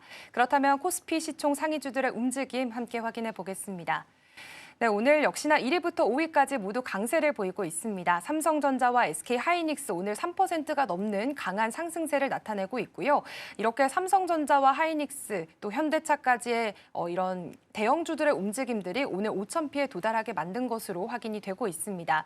먼저 간밤에는 지금 뉴욕 증시에서 메모리 반도체들 그리고 엔비디아의 강세가 있었습니다. 그렇기 때문에 오늘 국내 증시에서도 지금 반도체 투탑의 강세가 눈여겨보시면 좋을 것 같고요. 그리고 현대차 같은 경우에는 어제장에서 지금 시총 100조 원을 재돌파하면서 다시 한 번 더 날아오르는 모습을 보였습니다. 그리고 오늘장 안에서도 지금 7%가량의 추가적인 반등세가 좀 나오고 있는 상황이고요. 현대차 이제는 80만 원까지 간다라는 이야기들이 나오고 있으니까요. 이 부분 확인을 해보시면 좋을 것 같습니다. LG에너지솔루션도 강보합권의 움직임, 삼성전자 우선주까지도 강세 나타냅니다. 다음으로 코스닥 시장으로 넘어가 보겠습니다. 네, 오늘은 코스닥도 분위기가 좋습니다. 어제는 좀 알테오젠의 급락의 여파로 인해서 전반적으로 흔들렸던 코스닥 시장이었는데요. 오늘 알테오젠 그래도 2.5%가량의 반발 매수세가 유입이 되고 있습니다.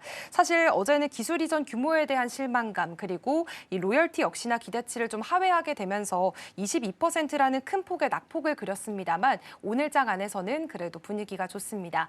에코프로 그룹주들도 동반 힘을 내주고 있고요. 레인보우 로보틱스도 0.78%의 오름세, ABL 바이오 어제 알테오젠의 급락 여파로 함께 떨어졌었는데 1.64% 함께 오르면서 출발하고 있습니다.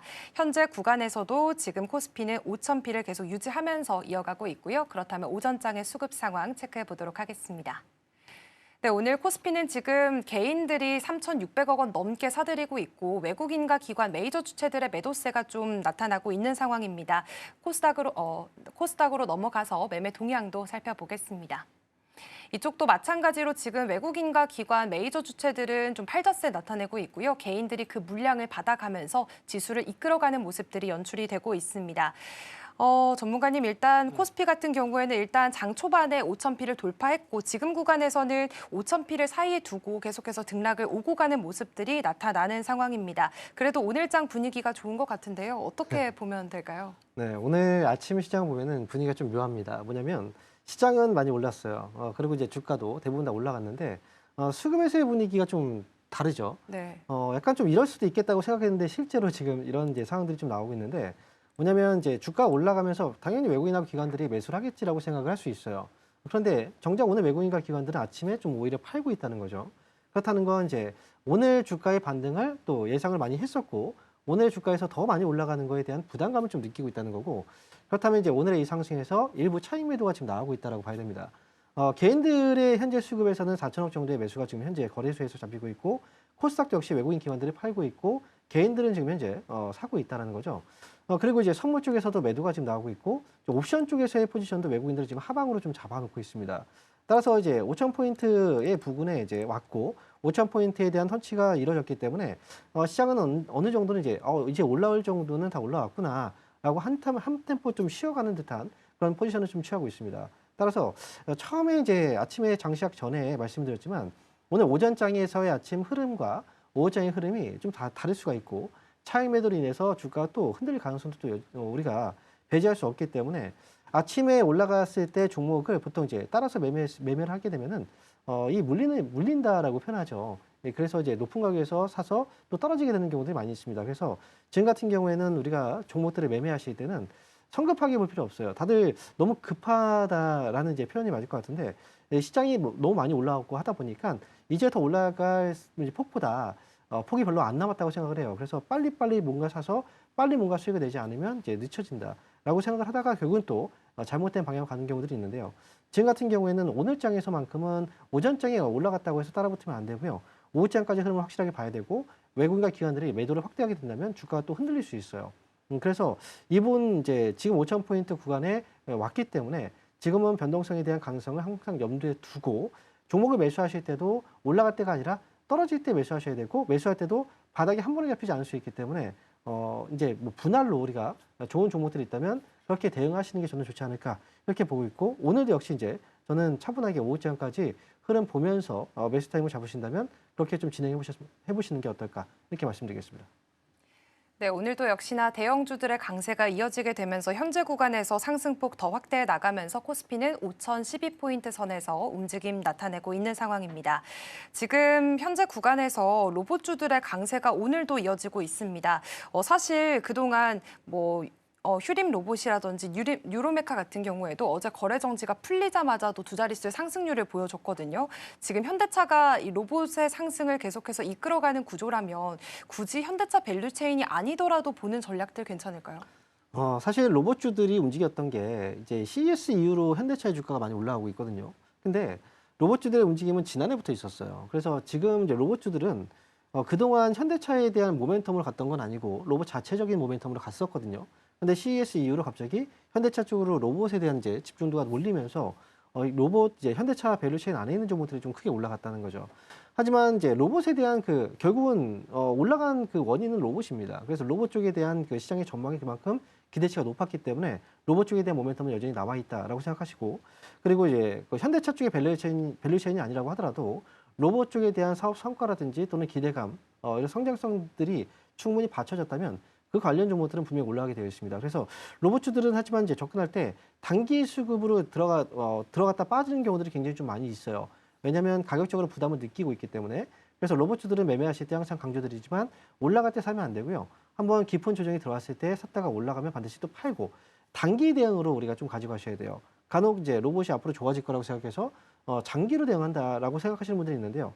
이미 그 부분들은 선반영이 좀 되어 있기 때문에 여기서는 이제 트레이딩 구간에서 올해는 좀 그렇게 매매를 하시는 게 저는 어떨까 이렇게 말씀드리겠습니다.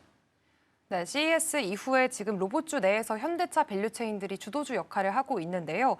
그런데 굳이 현대차 밸류체인이 아니더라도 로봇주들 긍정적으로 바라봐도 좋겠다라는 말씀해 주셨고요. 오늘 추가적으로 에브리봇이 한 17%대 오름세, 그리고 한 유일 로보틱스도 7%의 오름세 나타내면서 전반적인 로봇 분위기가 좋은 모습들 연출되고 있습니다. 그리고 사실 바이오 쪽 이야기도 한번 해보도록 하겠습니다. 어제 코스닥이 좀 하방으로 무게가 실렸던 건 알테오젠에 대한 실망감이 계속해서 좀 컸기 때문인데요. 로열티 부문에서도 시장의 기대치를 좀 하회한다라는 이야기들이 나오면서 눈높이를 충족하지 못했습니다. 그래도 오늘 장 안에서는 지금 약간의 반발 매수세가 들어오고 있긴 한데 이건 그냥 기술적인 반등으로 봐야 될까요? 저는 사실 천만 다행이라고 생각하는 게 저희가 알테오젠을 어제 지금 아침 시간대 이야기했거든요. 그 당시에 3% 하락이 나왔을 때 그때도 저가 매수가 가능하느냐 이런 질문이 있었는데 그 당시에 이제 알테오젠은 충분히 하락이 확실하게 나오고 나서 그리고 하락이 잡혔을 때 그때를 이제 확인하고 나서 매수를 해야 된다라고 말씀드렸거든요. 그리고 나서 이제 이후에 20% 이상이 좀 빠진 거예요. 그래서 다행이기도 하지만 알테오젠을 보유하고 계신 분들은 굉장히 좀 이제 힘드실 거예요. 네. 근데 알테오젠은 단기에 급락이 좀 나왔고 실망감이 일단 나왔는데 항상 주가가 올라갈 때 기대감으로 이제 거품이 생기듯이 주가가 빠질 때는 실망감으로 주가가 과도하게 빠지는 경우들이 있습니다. 그래서 이 하락이 나올 때는 또는 급락이 나올 때는 여기서 이제 저점이 잡힐 거라고 너무 이제 빠르게 이제 예측을 하고 들어가다가 결국 또 큰 손해를 볼 수 있기 때문에 알테오젠의 경우에는 지금 과도한 낙폭이 나오고 있는 건 맞아요. 하지만 이제 실망감에 의해서 지금은 과도한 주가 하락이 지금 계속 진행되고 있는 상황이라는 점에서 본다면 지금 바로 이제 매수에 들어가기보다는 차라리 만약에 저가 매수를 한다라고 생각한다면 어제 알테오젠의 주가 급락으로 인해서 제약바이오주들이 전반적으로 많이 떨어졌거든요. 차라리 관련도가 없이 그냥 분위기 때문에 떨어졌던 제약바이오주가 제약바이오주의 경우에는 지금은 저가 매수가 가능할 수 있습니다. 그래서 그렇게 해서 투자 포인트 잡으시고 알테오젠을 보유하고 계신 분들은 어쨌든 급락이 나왔기 때문에 반등을 좀 차분히 기다리시면서 대응하시는 게 저는 좋을 것 같다 이렇게 말씀드리겠습니다. 네, 어제 알테오젠에 좀 과도한 낙폭이 있었습니다만 아직까지는 바닥을 확인하고 있는 구간이기 때문에 지금 들어가는 건 좀 위험할 것 같다라는 말씀해 주셨고요. 오히려 반대로 지금 어제 알테오젠 이슈로 인해서 이슈가 딱히 없지만 떨어졌던 종목들, 다른 바이오텍 기업들로 시선을 돌려보는 것도 가능해 보입니다. 그리고 지금 오늘장 안에서 핵융합 에너지 관련해서도 좀 강세가 나타나고 있고요. 그리고 원전주들도 좀 움직이고 있는 모습들이 확인이 됩니다. 사실 어제 트럼프 대통령이 원자력 에너지 분야에 좀 관심이 매우 많다라는 이야기가 나오면서 뉴욕 증시에서도 강세를 보였습니다. 그리고 국내에서도 사실 어제 이재명 대통령의 신년 기자회견이 있었고요. 그 안에서 원전에 대해서 긍정적인 코멘트들을 많이 내놨단 말이죠. 그렇다면 이제 원전 섹터에 대한 열기가 쭉 이어진다라고 본다면 종목들을 어떻게 좁혀 나가봐야 될까요? 일단 원전에 대한 중요성에 대해서도 저희가 많이 이야기를 했던 것 같아요. 특히나 이제 AI를 구현하기 위해서 또 AI에 의해서 필요한 건 데이터 센터고 또 데이터 센터 가동을 위해서는 또 이제 에너지가 필요합니다. 그렇기 때문에 이 AI를 중요하게 본다면 원전까지 분명히 갈 수밖에 없는 그런 분위기고 그래서 국내의 경우에도 원래는 이제 과거에는 우리가 탈원전까지 갔었다가 결국은 이번에 또 원전에 대한 그 중요성이 또 부각이 되고 있고 필요성을 느끼고 있는 상황이란 말이죠. 그리고 트럼프 대통령 같은 경우에도 역시 원전 쪽에 대해서는 이제 처음에 그 임기가 시작됐을 때부터도 원전에 대한 중요성들을 많이 강조를 했습니다. 그래서 우리나라하고의 협업에 대한 그런 내용들도 분명히 있었고요.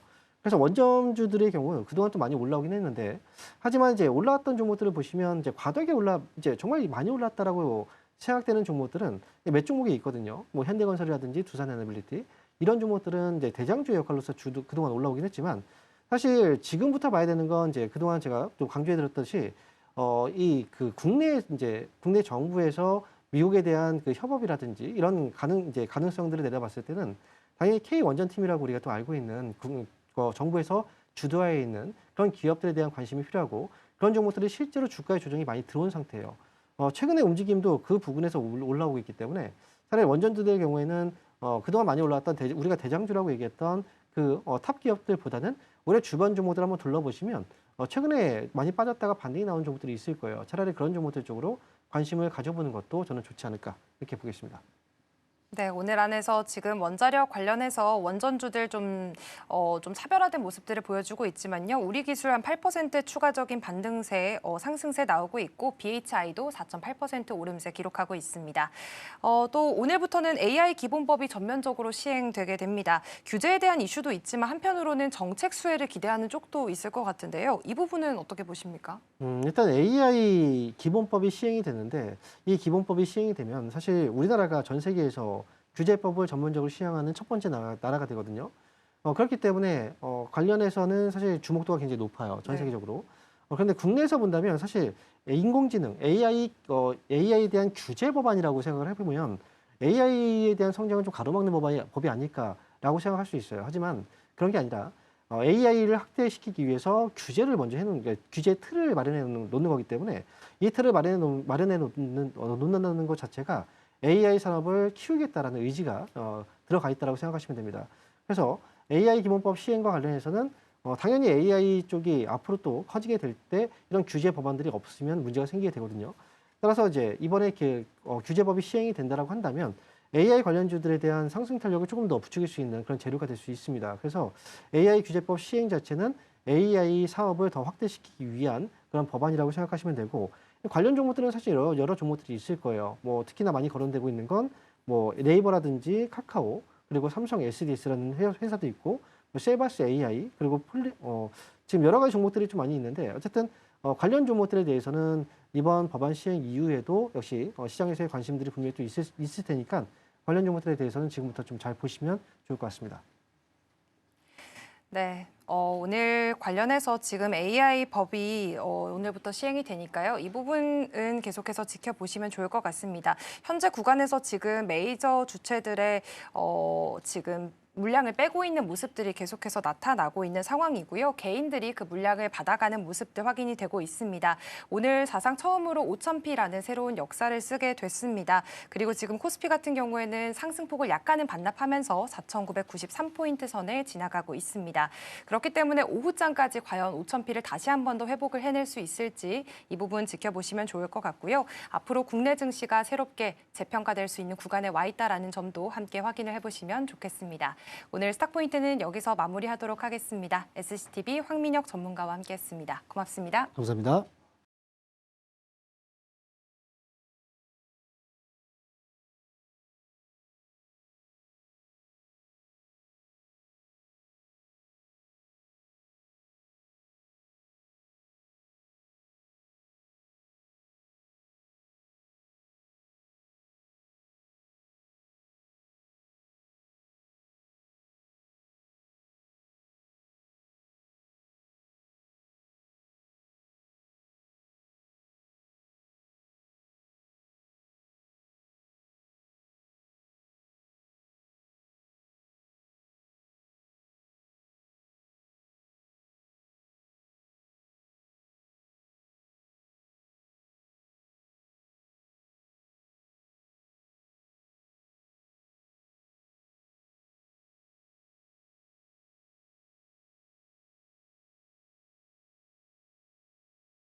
네, 계속해서 캐스팅콜로 이어가 보도록 하겠습니다. 오늘 도움 말씀에는 IS 김태성 본부장 자리해 주셨습니다. 본부장님 어서 오세요. 네, 안녕하세요.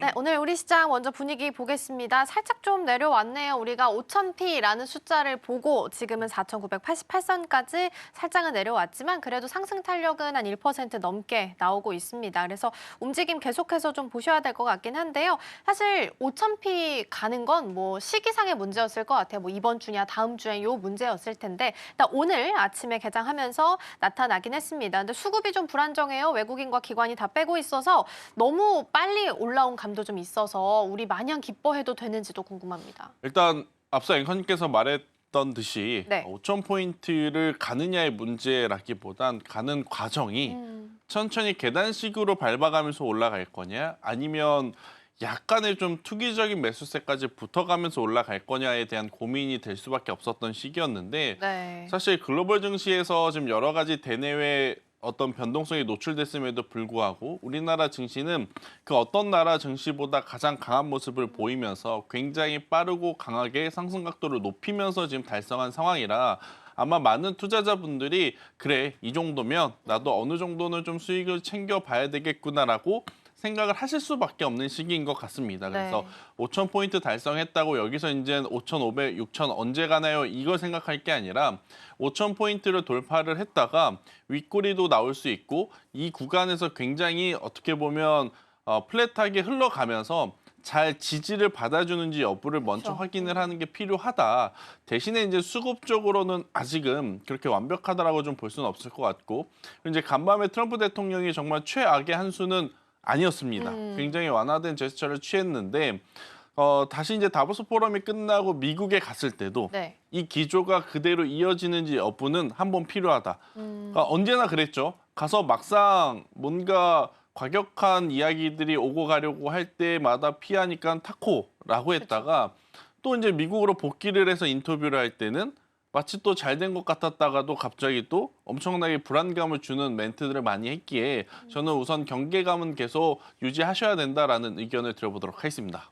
일단 5,000선을 다시 돌파는 좀 해줬습니다. 5,008선 현재 지나가고 있기는 한데 사실상 이게 안착이 제대로 이루어지는지가 좀 중요하죠. 그래서 오후장까지 좀 보셔야 될 것 같고요. 지금 이제 반도체 투톱이 좀 올라와 주면서 2% 넘는 상승불로 현재 코스피는 나타나고 있습니다. 코스닥이 조금 아깝긴 하네요. 962선 현재 지나가고요. 외국인과 기관 투자자가 현물에서는 일단은 매도 포지션 그리고 선물도 마찬가지로 크진 않지만 일단은 매도로 나타나고 있습니다.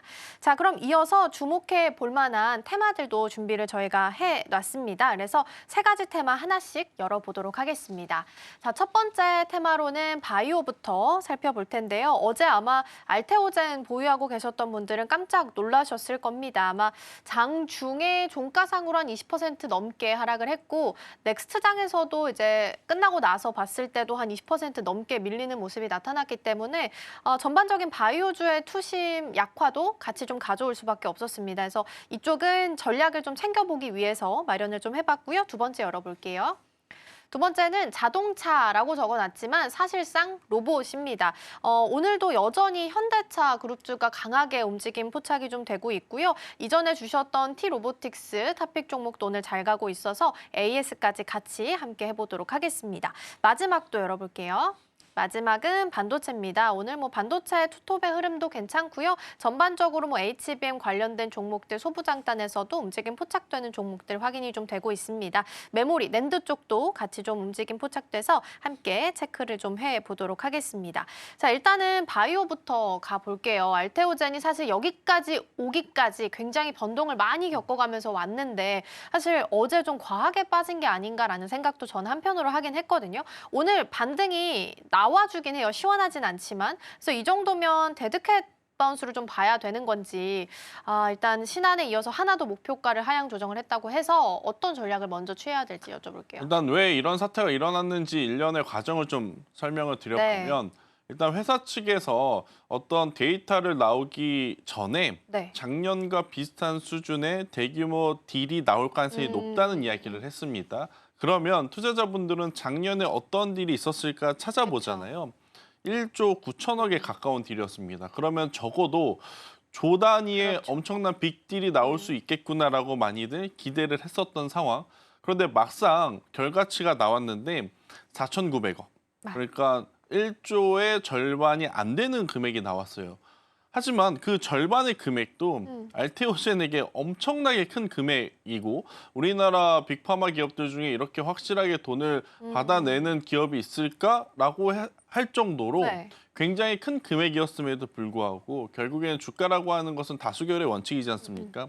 많은 투자자분들이 기대에 미치지 못하는 실망감이라는 것 하나만으로 주가의 조정이 나왔는데 네. 하필이면 어제 지수에 대한 부담감이 좀 있었잖아요. 만약 오늘처럼 이렇게 지수가 좋았을 때 빠졌다면 어제처럼의 큰 낙폭은 저는 나오지 않았었을 가능성이 높다고 그러니까요. 보여집니다. 어제 유독 지수도 안 좋고 더 빠질 수도 있겠다는 불안감에 현대차라든지 기아 혹은 반도체 일부 몇 종목이 또 강한 종목이 강한 모습을 보이는 상황. 그러면 많은 투자자분들이 빠르게 정리를 하고 나 지금 포모 현상 때문에 힘드니 더 이상 힘들기 싫다.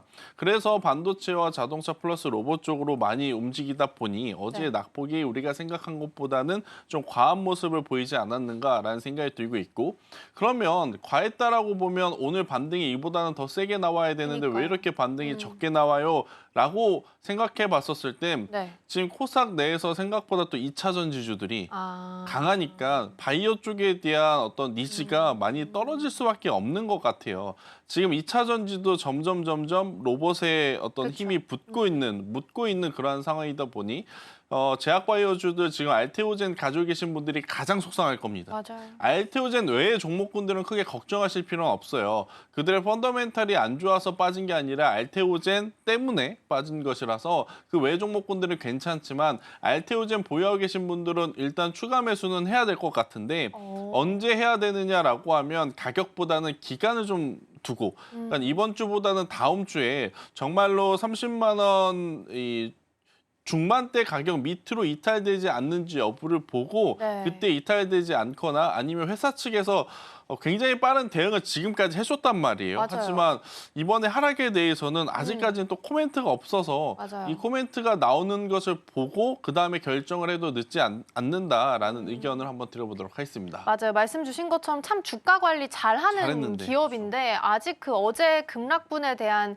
명확한 이유나 이런 답변이 좀 없다 보니까 사실상 가지고 계신 분들은 속상할 수밖에 없다라는 생각이 듭니다. 그럼 일단은 보유하고 계신 분들은 추매, 다만 이제 기간 좀 보고 가야 된다라는 말씀을 좀 같이 주셨습니다. 그러면 일단은 덩달아서 빠졌던 바이오주들이 오늘 시원하게 반등이 나오는 건 또 마찬가지로 아닌데 그럼에도 불구하고 이건 그냥 괜찮다라고 볼 수 있어요? 저는 제약바이오 쪽은 괜찮다라고 볼 수 있는 기업들 몇몇 있다고 보여집니다. 네. 그러니까 오늘 삼성바이오로직스가 좀 빠져요. 그러니까 실적? 알테오젠도 짜증나는 흐름인데 삼성바이오로직스까지 실적이 그러니까요. 예상보다 미치지 못하니 제약바이오를 가지고 계신 분들의 스트레스가 이제 그게 달할 그쵸. 수밖에 없는. 하지만 냉정하게 생각을 해보면 2025년 연간으로 봤을 때 최대 실적입니다. 그러니까 마지막 4분기가 다소 네. 조금 약해진다고 해서 삼성바이오로직스에 대한 추세가 꺾인다라고 보기에는 어려워요. 연간 단위로는 역대 최대이기 때문에. 네. 그런 상황으로 저는 삼성바이오로직스는 오히려 알테오젠은 조금 더 지켜보고 담아야 된다라면 삼성바이오로직스는 지금처럼 조정이 나올 때 없으셨던 분들 위주로 담아가는 것이 가장 좋지 않겠는가라는 생각이 들고 있고 네. 그래도 4분기 실적이 좀 불안해요라고 하시는 분들은 셀트리온을 기다렸다가 만약 셀트리온의 4분기 실적이 괜찮다라고 하면 이쪽도 마찬가지로 연간 단위 최대 실적 더군다나 삼성바이오로직스보다 4분기에서 더 좋은 모습을 보였다? 그럼 셀트리온에 대한 투자를 하는 것도 저는 나쁘지 않다. 지금은 파이프라인 쪽은 알테오젠 때문에 명확하게 구별하기가 좀 어려워서 이미 시장에서 선별한 기업들, 지금 시세로 보면 삼천당 제약은 시장에서 알아서 좀 선별해 준 것 같습니다. 그래서 삼천당 제약처럼 시세가 가장 강한 파이프라인 쪽을 가지고 있는 종목을 볼 게 아니라면 저는 삼성바이오로직스와 셀트리온에 집중을 하는 것도 어떻게 보면 안전하게 헤쳐나갈 수 있는 포트폴리오 전략 중에 하나다라는 의견 드리겠습니다. 네, 오히려 삼바 셀트리온은 지금이 또 기회도 될 수 있겠다라는 말씀 주셨고 지난주에 저희한테 ABL 바이오 토픽 주셨는데 이 종목도 한 강보합 정도, 그러니까 시원하게 네. 반등은 안 나와요. 그래서 어제 음봉을 다 메꾸지 못하고 지금 약보합으로 또 전환을 했는데 이 종목은 괜찮을까요? 코스피 이전하고 나면 또 가장 대장주가 될 그러니까 거죠? 가장 또 속상할 종목군들이 이런 거예요. 맞아요. 그러니까 알테오젠 빠지면서 덩달아서 빠진. 그렇다고 ABA 바이오는 뭐 딱히 이유랄 것도 없거든요. 없죠. 그냥 수급적으로 알테오젠이 빠졌으니까 ABL 바이오도 이런 상황이잖아요. 맞아요. 근데 알테오젠이 이제 코스피로 넘어가게 되면 바이오 쪽에서는 당연히 ABL 바이오에 대한 수급 쏠림이 그렇죠. 나타날 가능성이 높아서 저는 ABL 바이오는 크게 걱정할 필요는 없다. 하지만 작년 11월 달에 이제 10만 원이었던 주가가 네. 어떻게 보면 빅딜을 통해서 20만 원까지 단기간에 좀 올라왔지 않습니까? 이 단기간 올라왔던 차익 매도 물량이 나오는 시간은 좀 필요하다. 이쪽도. 그래서 ABL 바이오 같은 경우에도 충분히 반등력을 기대해 볼 수는 있지만 당장 어떻게 보면 지금 막 공격적으로 투자를 하기에는 네. 수급적인 소화 과정이 필요하지 않겠는가라는 의견을 드리겠습니다. 그럼 이쪽도 어느 정도 시간은 조금 필요하다라고. 만약에 네. 오늘 장 후반부에 네. 2차 전지와 더불어서 이제 아랫꼬리가 달리면 그때는 괜찮아요. 하지만 이제 오늘 장 후반까지도 봤는데 코스피도 괜찮고 코스피 따라 코스닥이 가지만 2차 전지에만 수급이 쏠린다? 그럼 네. 제약바이오는 시간이 좀 필요하다. 아. 이렇게 이해를 하시는 게 더 나을 것 같습니다. 네, 알테오젠도 지금은 다시 약보합으로 전환하면서 1% 넘게 빠지고 있습니다. 그림상으로 봤을 때 지금 구간에서는 윗꼬리가 좀 달려있긴 해서 오후장까지 체크가 좀 필요할 것 같네요. 자, 그럼 로봇주로 좀 넘어가 볼게요. 그러니까 시장 안에서 로봇을 빼놓고 이야기할 수가 없는 것 같아요. 그리고 오늘도 상한가 간 종목들 중에 TPC 글로벌, TXR 로보틱스, 해서 에어로 로보틱스 등등 상한가 가는 종목들도 로봇 섹터에서 우수수 나오고 있습니다. 그래서 이거를 우리가 어느 정도로 파악을 해야 될지 이게 투기도 있는 것 같기도 하고 또 한편으로 보면 진짜 이제 수급이 확산이 많이 되고 있는 것 같다라는 생각도 들고 판단을 어떻게 해야 돼요? 투기죠. 네, 그러니까 투자와 투기의 차이점은 지금 현재 그들의 시총을 밸류, 그러니까 실적으로 설명을 할 수 있느냐. 그건 투자죠. 그러니까 실적으로 설명할 수 있는 기업을 사는 건 그쵸, 투자겠지만 실적을 가지고 설명할 수 없는 왜 올라? 라고 생각이 드는 종목군들은 지금은 그렇죠. 약간 과한 투기적인 매수세가 들어오고 있다. 아무리 성장성을 높게 쳐준다 하더라도 네. 이 현상들이 지금 전 세계적으로 나타나는 현상은 아니에요. 그렇죠. 그러니까 로봇이 미국 내에서도 테슬라를 제외한 굉장히 많은 종목군들이 지금 우리나라에서 보여지는 것처럼 올라가느냐 또 그건 아니거든요. 근데 우리나라는 그동안 정말 저 밑에 있었던 현대차가 그러니까요. 그 30만 원이라고 하는 벽을 로봇을 가지고 돌파를 하다 보니 중소형주들 특히 낙수 효과를 실제 안 받을 가능성이 높은 기업들까지도 로봇에 대한 관련 투자를 한다는 이야기에 지금 시세가 나오는 걸 보고 있노라면 일부 몇 종목은 올라가는 게 타당하지만 또 일부 몇 종목에 대해서는 좀 투기적인 매수세가 지금 들어오고 있는 것은 분명하다. 그래서 네. 여기서 그러면 안 다치는 투자를 하려면 대형주로 더 집중을 하는 게 그러니까 더 좋은 수익률은 당연히 아니겠죠. 그쵸. 하지만 더 크게 다치지 않으려면 이럴 때일수록 대형주를 보시는 게 좋을 것 같고 아마 많은 분들이 지난주 주말 그리고 이번 주 주에 이 로봇의 힘이 강하다면 가장 많이 공부할 쪽이 뭔가 생각을 해보면 보스턴 다이내믹스의 지분을 누가 얼마만큼 더 많이 가지고 있느냐인데 네. 현대차가 가장 많이 가지고 있다고 볼 수밖에 없고 네. 뭐 현대글로비스의 정의선 회장은 개인적으로 갖고 있는 거라서 이것을 논외로 치면 결국엔 이쪽도 현대차만 보는 게 가장 안전한 투자일 수는 있는데 현대차가 어제 목표가 80만 원 리포트가 맞아요. 나왔단 말이에요. 이걸 소위 말하는 리포트발이라고 저는 볼 수 있어서 오늘의 윗꼬리는 다소 조심할 필요는 있지 않겠는가. 그리고 오늘 종가의 윗꼬리가 좀 길면 네. 당분간 안 좋다기보단 그러니까 네. 현대차의 기술력 펀더멘탈이 흔들려서 안 좋다기보단 수급적으로 좀 맞아요. 쉬어갖고 그 사이에 코스닥 쪽으로의 자금 이동이 혹은 2차 전지 쪽으로의 자금 이동 아니면 반도체 소부장 쪽으로의 자금 이동이 굉장히 또 빠르게 나타날 수 있지 않겠는가. 이 부분을 참고는 하셔야 된다는 의견 드리겠습니다. 네, 그러면 현대차의 종가의 차트가 어떻게 그림이 네. 그려지는지를 꼭 같이 좀 보셔야 될 것 같습니다. 근데 어쨌든 로봇 안에서는 현대차를 중심으로 해서 보신 분들도 계실 거고, 아니면 이제 본래 이제 로봇을 전통으로 하고 있는 업으로 한 두 가지 정도로 나눠서 좀 볼 수 있지 않을까 싶은데, 그럼 지금 시장 안에서는 우리가 어느 쪽에 조금 더 집중을 해야 돼요? 일단은 저는 자동차와 함께 로봇을 하는 쪽이 그래도 더 낫다. 그러니까 대표적으로 현대차를 이야기했으니까 현대차는 좀 제외를 하면 현대모비스 그리고 HL만도 그리고 이제 SL 쪽으로 집중을 하는 게 맞을 것 같고 지금 지난주 막바지에 네. 그동안에 안 움직였던 자동차 부품주까지 맞아요, 움직였단 맞아요. 말이에요. 그쪽은 똑같은 조정이 나오더라도 조정의 폭이 더 빠를 수가 있어요. 그래서 이 부분은 차이를 좀 염두를 하셔야 됩니다. 왜냐 어제와 그제 이틀 동안 현대차와 기아의 흐름을 살펴보면 네. 올라갈 때는 현대차가 강하게 올라가고 내려갈 때는 기아가 더 빠르게 내려갑니다. 그래서 이 차이를 여러분들이 좀 인지를 하시면서 중소형주 낙수 효과를 보는 종목군들을 트레이딩 하실 때 네. 고려하셔야 된다라는 의견을 드리겠습니다. 그러면 본부장님 그 현대차 묶어놓은 그 ETF 있잖아요. 그러면 그것도 사실상 도움이 될까요? 왜냐하면 보스턴 다이나믹스 IPO 관련해서 TF팀 구성했다고 하니까 이제 네. 그렇게 보면 지배 구조에 있어서 출자 이제 골이 끊을 가능성이 좀 높은 거잖아요. 그렇게 보면 아예 그렇게 담겨져 있는 ETF 전략은 어때요? 가장 좋죠.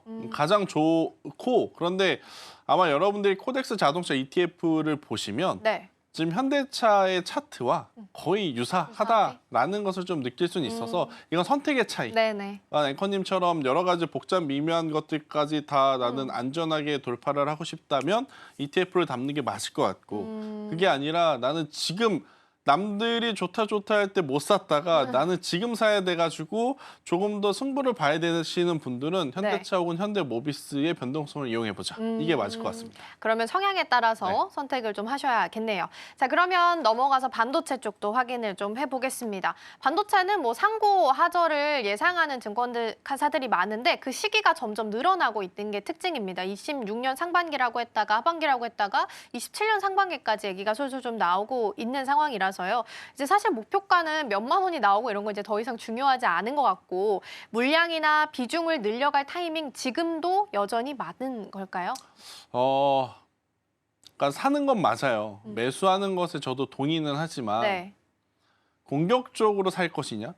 7만 원대, 8만 원대, 9만 원대도 공격적으로 투자를 안 했는데 지금 15만 원 다 돼서 공격적으로 투자를 해야 되는 것인가? 네. 그건 좀 고민이 되죠. 진작에 그렇죠. 했었어야 되는데 지금 와서 공격적으로 투자를 해야 되는 게 맞을까라고 생각을 해보면 조금 조심스러운 것은 맞습니다만 사는 것에 의의는 없다.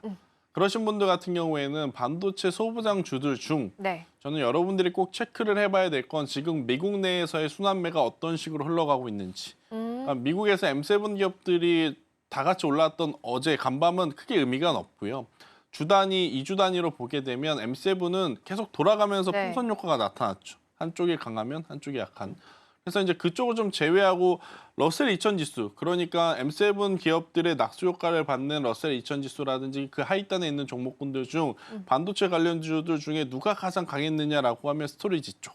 샌디스크, 메모리 시게이트, 쪽으로. 웨스턴 디지털. 네. 그럼 이게 미국만의 이야기일 것이냐 아니면 우리나라를 비롯한 다른 나라에게도 통용되는 이야기일 것이냐 이걸 네. 고민을 해봐야 되는데 우리나라도 이제 반도체 데이터 센터를 엄청나게 짓는다고 하죠. 그러니까 이제 시기적으로 지금 당장은 아니겠지만 네. 데이터 센터가 완공이 되어가는 시점 그리고 제가 확인해 본 바 데이터 센터를 다 짓고 데이터를 넣는 게 아니더라고요. 만들고 있는 과정에도 데이터를 계속 넣을 수가 있더라고요. 그런 것들을 감안을 해보면 우리나라에서도 이제는 스토리지 쪽에 대한 물량이 필요하다는 이야기가 실제 많이 나올 수 있다. 네, 지금은 네. 가져다 주는 입장인데 지금 우리나라에서도 쓸 게 모자라라고 이야기가 나올 수 있는 쪽이 바로 이제 스토리지 쪽이 아니겠는가. 그래서 이제 낸드 플래시라든지 파운드리 쪽에 대한 관심도를 네. 오히려 여러분들이 한 번 정도는 더 고민해 볼 필요는 있지 않겠는가라는 의견을 드리도록 하겠습니다. 맞아요. 최근 들어서 그쪽 스토리지 관련된 쪽이 그렇죠. 미국 증시 안에서도 굉장히 강세를 좀 보였기 때문에 여기서 힌트를 좀 얻어볼 수도 있겠습니다. 소부장을 좀 말씀을 해주셨는데 사실 이쪽은 종목별로 굉장히 그 차별화가 좀 있을 것 같아요. 네. 그래서 만약에 내가 담고 있는 종목들이 별로 안 움직이고 수익을 크게 뭐 가져다 주는 것도 아니라면 일단 빠르게 좀 전환이 필요한 구간이에요. 전환을 좀 하셔도 될 것 같고요. 이제 전환을 하실 때 소재와 부품과 장비단 중에 저는 우선은 소재 쪽을 보는 게 혹은 부품단을 보는 게 더 나을 것 같다. 아니 장비단을 봐야 되는 건 아니에요. 네. 지금 마이크론 테크놀로지도 증설에 대한 이야기를 하고 TSMC도 증설에 대한 이야기를 하는데 왜 장비단을 미리 보지 않느냐라고 하면 네. 사실 장비는 실적이 들쑥날쑥합니다. 그러니까 그러니까 수주가 몰릴 때는 실적이 많아 보이는. 하지만 수주가 또 끊길 때는 실적이 확 줄어드는. 근데 지금은 만드는 족족 물건이 팔리고 있는 시기잖아요. 네. 누가 안정적으로 실적이 우상향해 보일 것인가라고 해보면 우선 소재가 가장 탄탄하죠. 네. 레거시 만드는데 낸드 플래시 만드는 소재들 만드는 족족 나가니까 소재는 그쵸. 계속 수급이 필요하고 그런 기준으로 보면 저는 소재 부품 장비들 중에 소재와 부품 쪽으로 한번 교체를 해보는 것도 괜찮다 생각을 네. 하고 있고 그리고 전체적으로 HBM 위주로 만약 포트폴리오가 구성이 돼 있다면 일부는 낸드 플래시 쪽으로 한번 이동을 시켜도 저는 괜찮다라는 의견을 한번 드려보도록 하겠습니다. 네. 낸드 플래시나 메모리 쪽에 대한 전환 계속해서 강조해 주고 계시니까 참고해서 보시면 좋겠고요. 그 SKU 스퀘어 한 가지만 좀 네. 질문 드려보고 갈게요. SKU 스퀘어가 사실은 뭐 거의 품절주잖아요. 그렇죠. 그래서 이 종목 같은 경우에는 작은 수급이 몰려오면 사실 하이닉스보다는 더 크게 반등을 줄 수 있는 종목인데 그럼 이쪽은 전략적으로 어떨까요? 이쪽도 너무 가파를까요? 그러니까 SK 하이닉스가 올라간다 생각을 하면 지금 SK 스퀘어를 사는 게 맞고요. SK 하이닉스가 조금은 기간적으로 조정이 좀 흘러갈 것 같다라고 하면 SK 스퀘어도 조금 쉬어가는 게 맞을 것 같습니다. 이걸 단순히 지배구조라든지 네. 여러 가지 주주하는 정책만을 놓고 바라보기에는 저는 조금 아쉬운 부분들이 좀 있어서 그럴 거라면 더 좋은 가격대 살 수 있는 기회들이 많았었거든요. 근데 지금의 위치에서 더 내가 샀으니까 올라가야 돼? 이건 네. 욕심일 수는 있을 것 같습니다. 그래서 저는 오히려 기다렸다가 본주에 주로. 더 집중하는 게 맞지 않을까 하는 의견 드리겠습니다. 네, 알겠습니다. SK 스퀘어까지 이야기 좀 들어봤고요. 그러면 오늘 시장 안에서 주목해 볼 만한 토픽 종목도 여쭤보겠습니다. 어떤 종목 좀 살펴볼까요? 저는 TSE라고 하는 기업을 가지고 나왔어요. 네. 아마 여러분들이 반도체 테스트 소켓 분야 그쵸. 이야기하면 세 기업, 리노공업, 리노공업. ISC, TSE 이렇게 들어보셨을 겁니다. 그런데 이제 왜 TSE를 좀 말씀을 드리냐? 각각 반도체 테스트하는 주력 종목군들이 있는데 TSE가 바로 D램과 낸드를 합니다.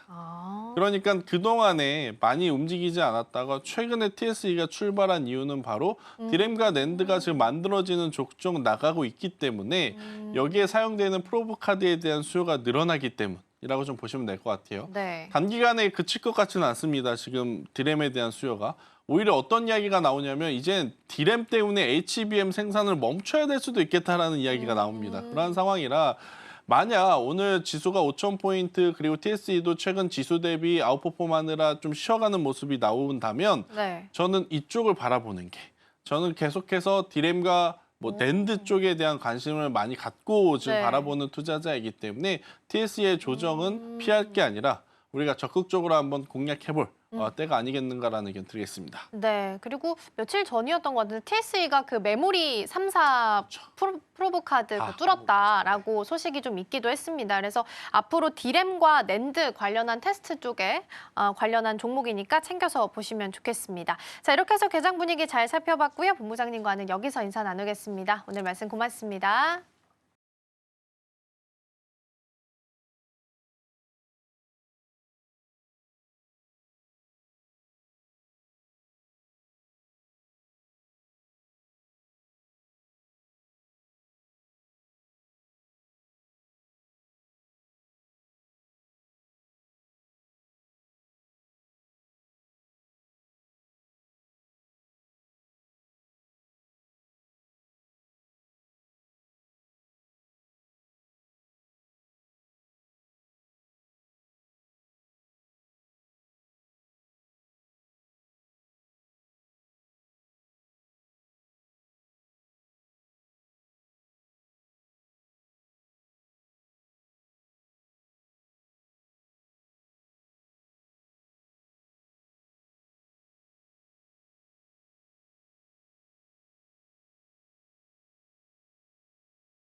네, 이 시각 시황센터입니다. 우선 간밤 뉴욕 증시 하루 만에 회복세 보이면서 전날 급락분 만회하면서 장 마쳤습니다.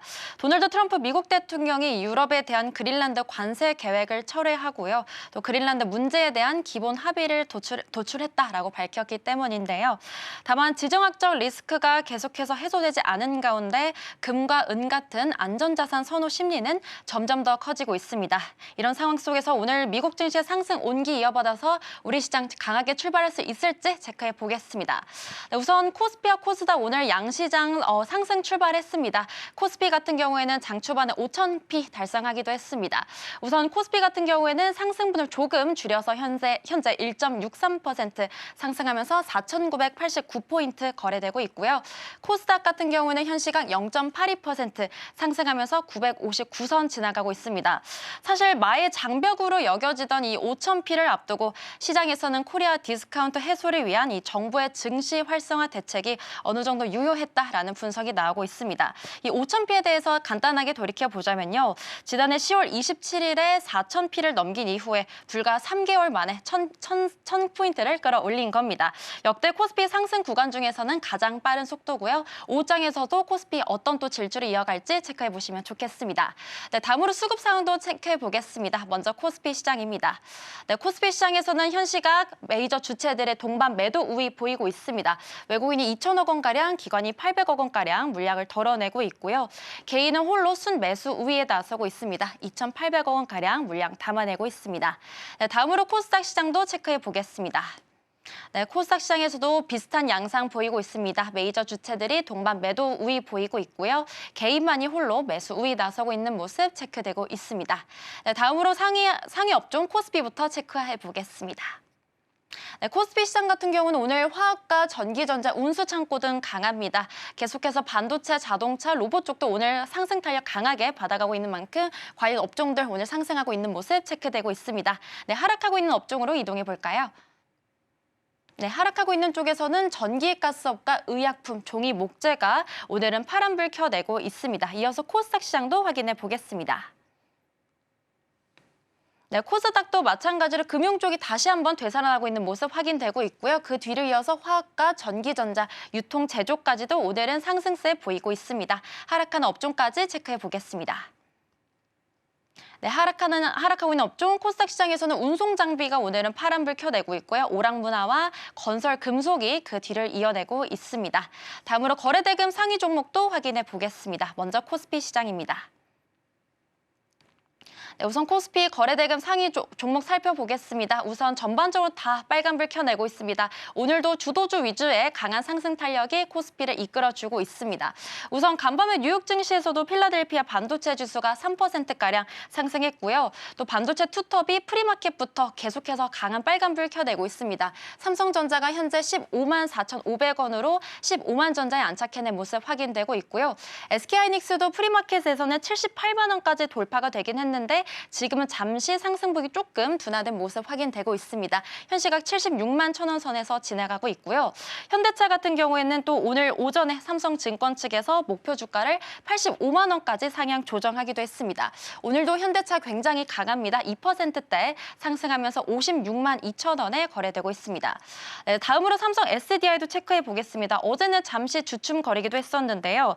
트럼프가 유럽 추가 관세를 철회시키자 간밤 뉴욕 증시에서도 테슬라가 3%가량 급등하는 등 미국의 전기차 관련 주들도 일제히 랠리를 보였습니다.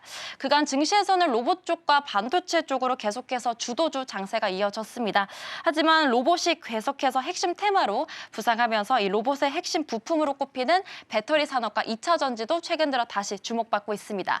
오늘 삼성 SDI도 14%대 아주 강한 빨간 불 켜내고 있습니다. 현 시각 37만 2,000원에 거래되고 있습니다. 네, 두산 에너빌리티도 보겠습니다. 현 시각 2%대 가량 빨간불 켜내고 있는데요. 오늘 또 과학기술정보통신부가 올해 핵 융합 기술 개발에 약 1,124억 원 가량 투입한다고 밝혔습니다. 계속해서 원전에 대한 정부 의지가 돋보이고 있는데요. 오늘 원전 쪽도 굉장히 강합니다. 다음으로 코스닥 시장으로 이동해 보겠습니다. 네, 코스닥 시장에서도 어제 이어 로봇과 원전 쪽 굉장히 강합니다. 우선 1위 종목인 알테오젠 먼저 보겠습니다. 사실 알테오젠이 최근 3일 연속해서 하락세를 보이고 있습니다. 어제 기술 이전 계약 규모에 대한 실망 매물이 출회가 되면서 하락세를 보였는데요. 알테오젠이 오늘도 파란불 켜내고 있습니다. 현시가 1%대 가량 약세 보이면서 36만 8,500원에 거래되고 있습니다. 네, 로보도 체크해 보겠습니다. 현대차 질주에 이어서 계속해서 로봇주들이 일제히 불기둥 채우고 있습니다. 로보와 함께 또 유로메카도 오늘 빨간불 켜내고 있습니다. 로보 어제 상한가 달성했는데요. 오늘도 굉장히 강합니다. 현시가 14,710원에 거래되고 있고요. 유로메카도 마찬가지로 14%대 빨간불 켜내면서 계속해서 질주 보이고 있습니다. 네, 그 뒤려서 에코프로도 확인해 보겠습니다. 에코프로도 오늘 7%대 가량 2차 전지주 오늘 강합니다. 계속해서 상승 탄력 받아가고 있고요.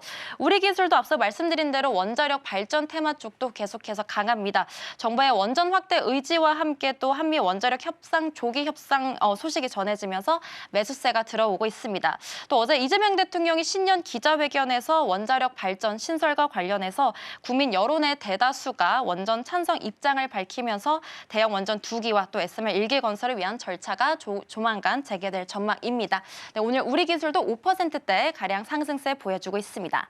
다음으로 코스피 거래 시가총액 상위 종목으로 넘어가 보겠습니다. 네, 오늘 전반적인 혼조 양상 보이고 있긴 하지만요. 우선 삼성전자, SK하이닉스가 굉장히 강한 시세 내주면서 오늘 코스피 지수를 강하게 이끌어주고 있습니다. 현대차 현시가 2%대 마찬가지로 빨간불 켜내고 있고요. 오늘 LG에너지솔루션도 오랜만에 빨간불 켜내고 있습니다. 현시가 5%대 가량 상승세 보이고 있습니다. 그 뒤를 이어서 원전 쪽도 강하고요. SK스퀘어 지주사도 오늘 3%대 마찬가지로 오늘 시세 내주고 있는 모습 체크되고 있습니다. 다음으로 코스닥 시장도 빠르게 확인해 보겠습니다. 네, 코스닥 시장에서는 바이오 내에서도 약간 홍조 양상이 보이고 있습니다. 1위인 알테오젠이 오늘 1%가량 빠지고 있고요. 그 뒤를 이어서 에코프로 그룹주들은 오늘 빨간불 켜내고 있습니다. 바이오 내에서도 HLB나 삼천당 제약 같은 경우에는 오늘 엇갈리게 빨간불 켜내고 있는 모습 체크되고 있습니다. 지금까지 시황센터였습니다. 네, 코스피 시장이 5천선 터치 이후에 계속해서 오르락 내리락 반복하고 있습니다. 5천선까지 10걸음 내외로 지금 남아있는 상황이고요. 외국인과 기관 투자자가 여전히 현선물에서 좀 덜어내고 있다는 부분은 부담으로 느껴지고 있습니다. 2차 전지가 점점 더 힘을 보태주면서 올라오고 있습니다. 바이오 쪽에 있었던 수급이 2차 전지로 또 이동하는 모습 나타나고 있으니까요. 오후장까지 함께 체크해 보셔도 좋겠습니다. 저희가 방송 중에 제공해드린 정보는 투자 판단을 위한 조언일 뿐 해당 종목의 가치와 수익률은 보장하지 않습니다. 저희는 내일 더 다양한 소식 준비해서 돌아오겠습니다. 시청해주신 여러분 고맙습니다.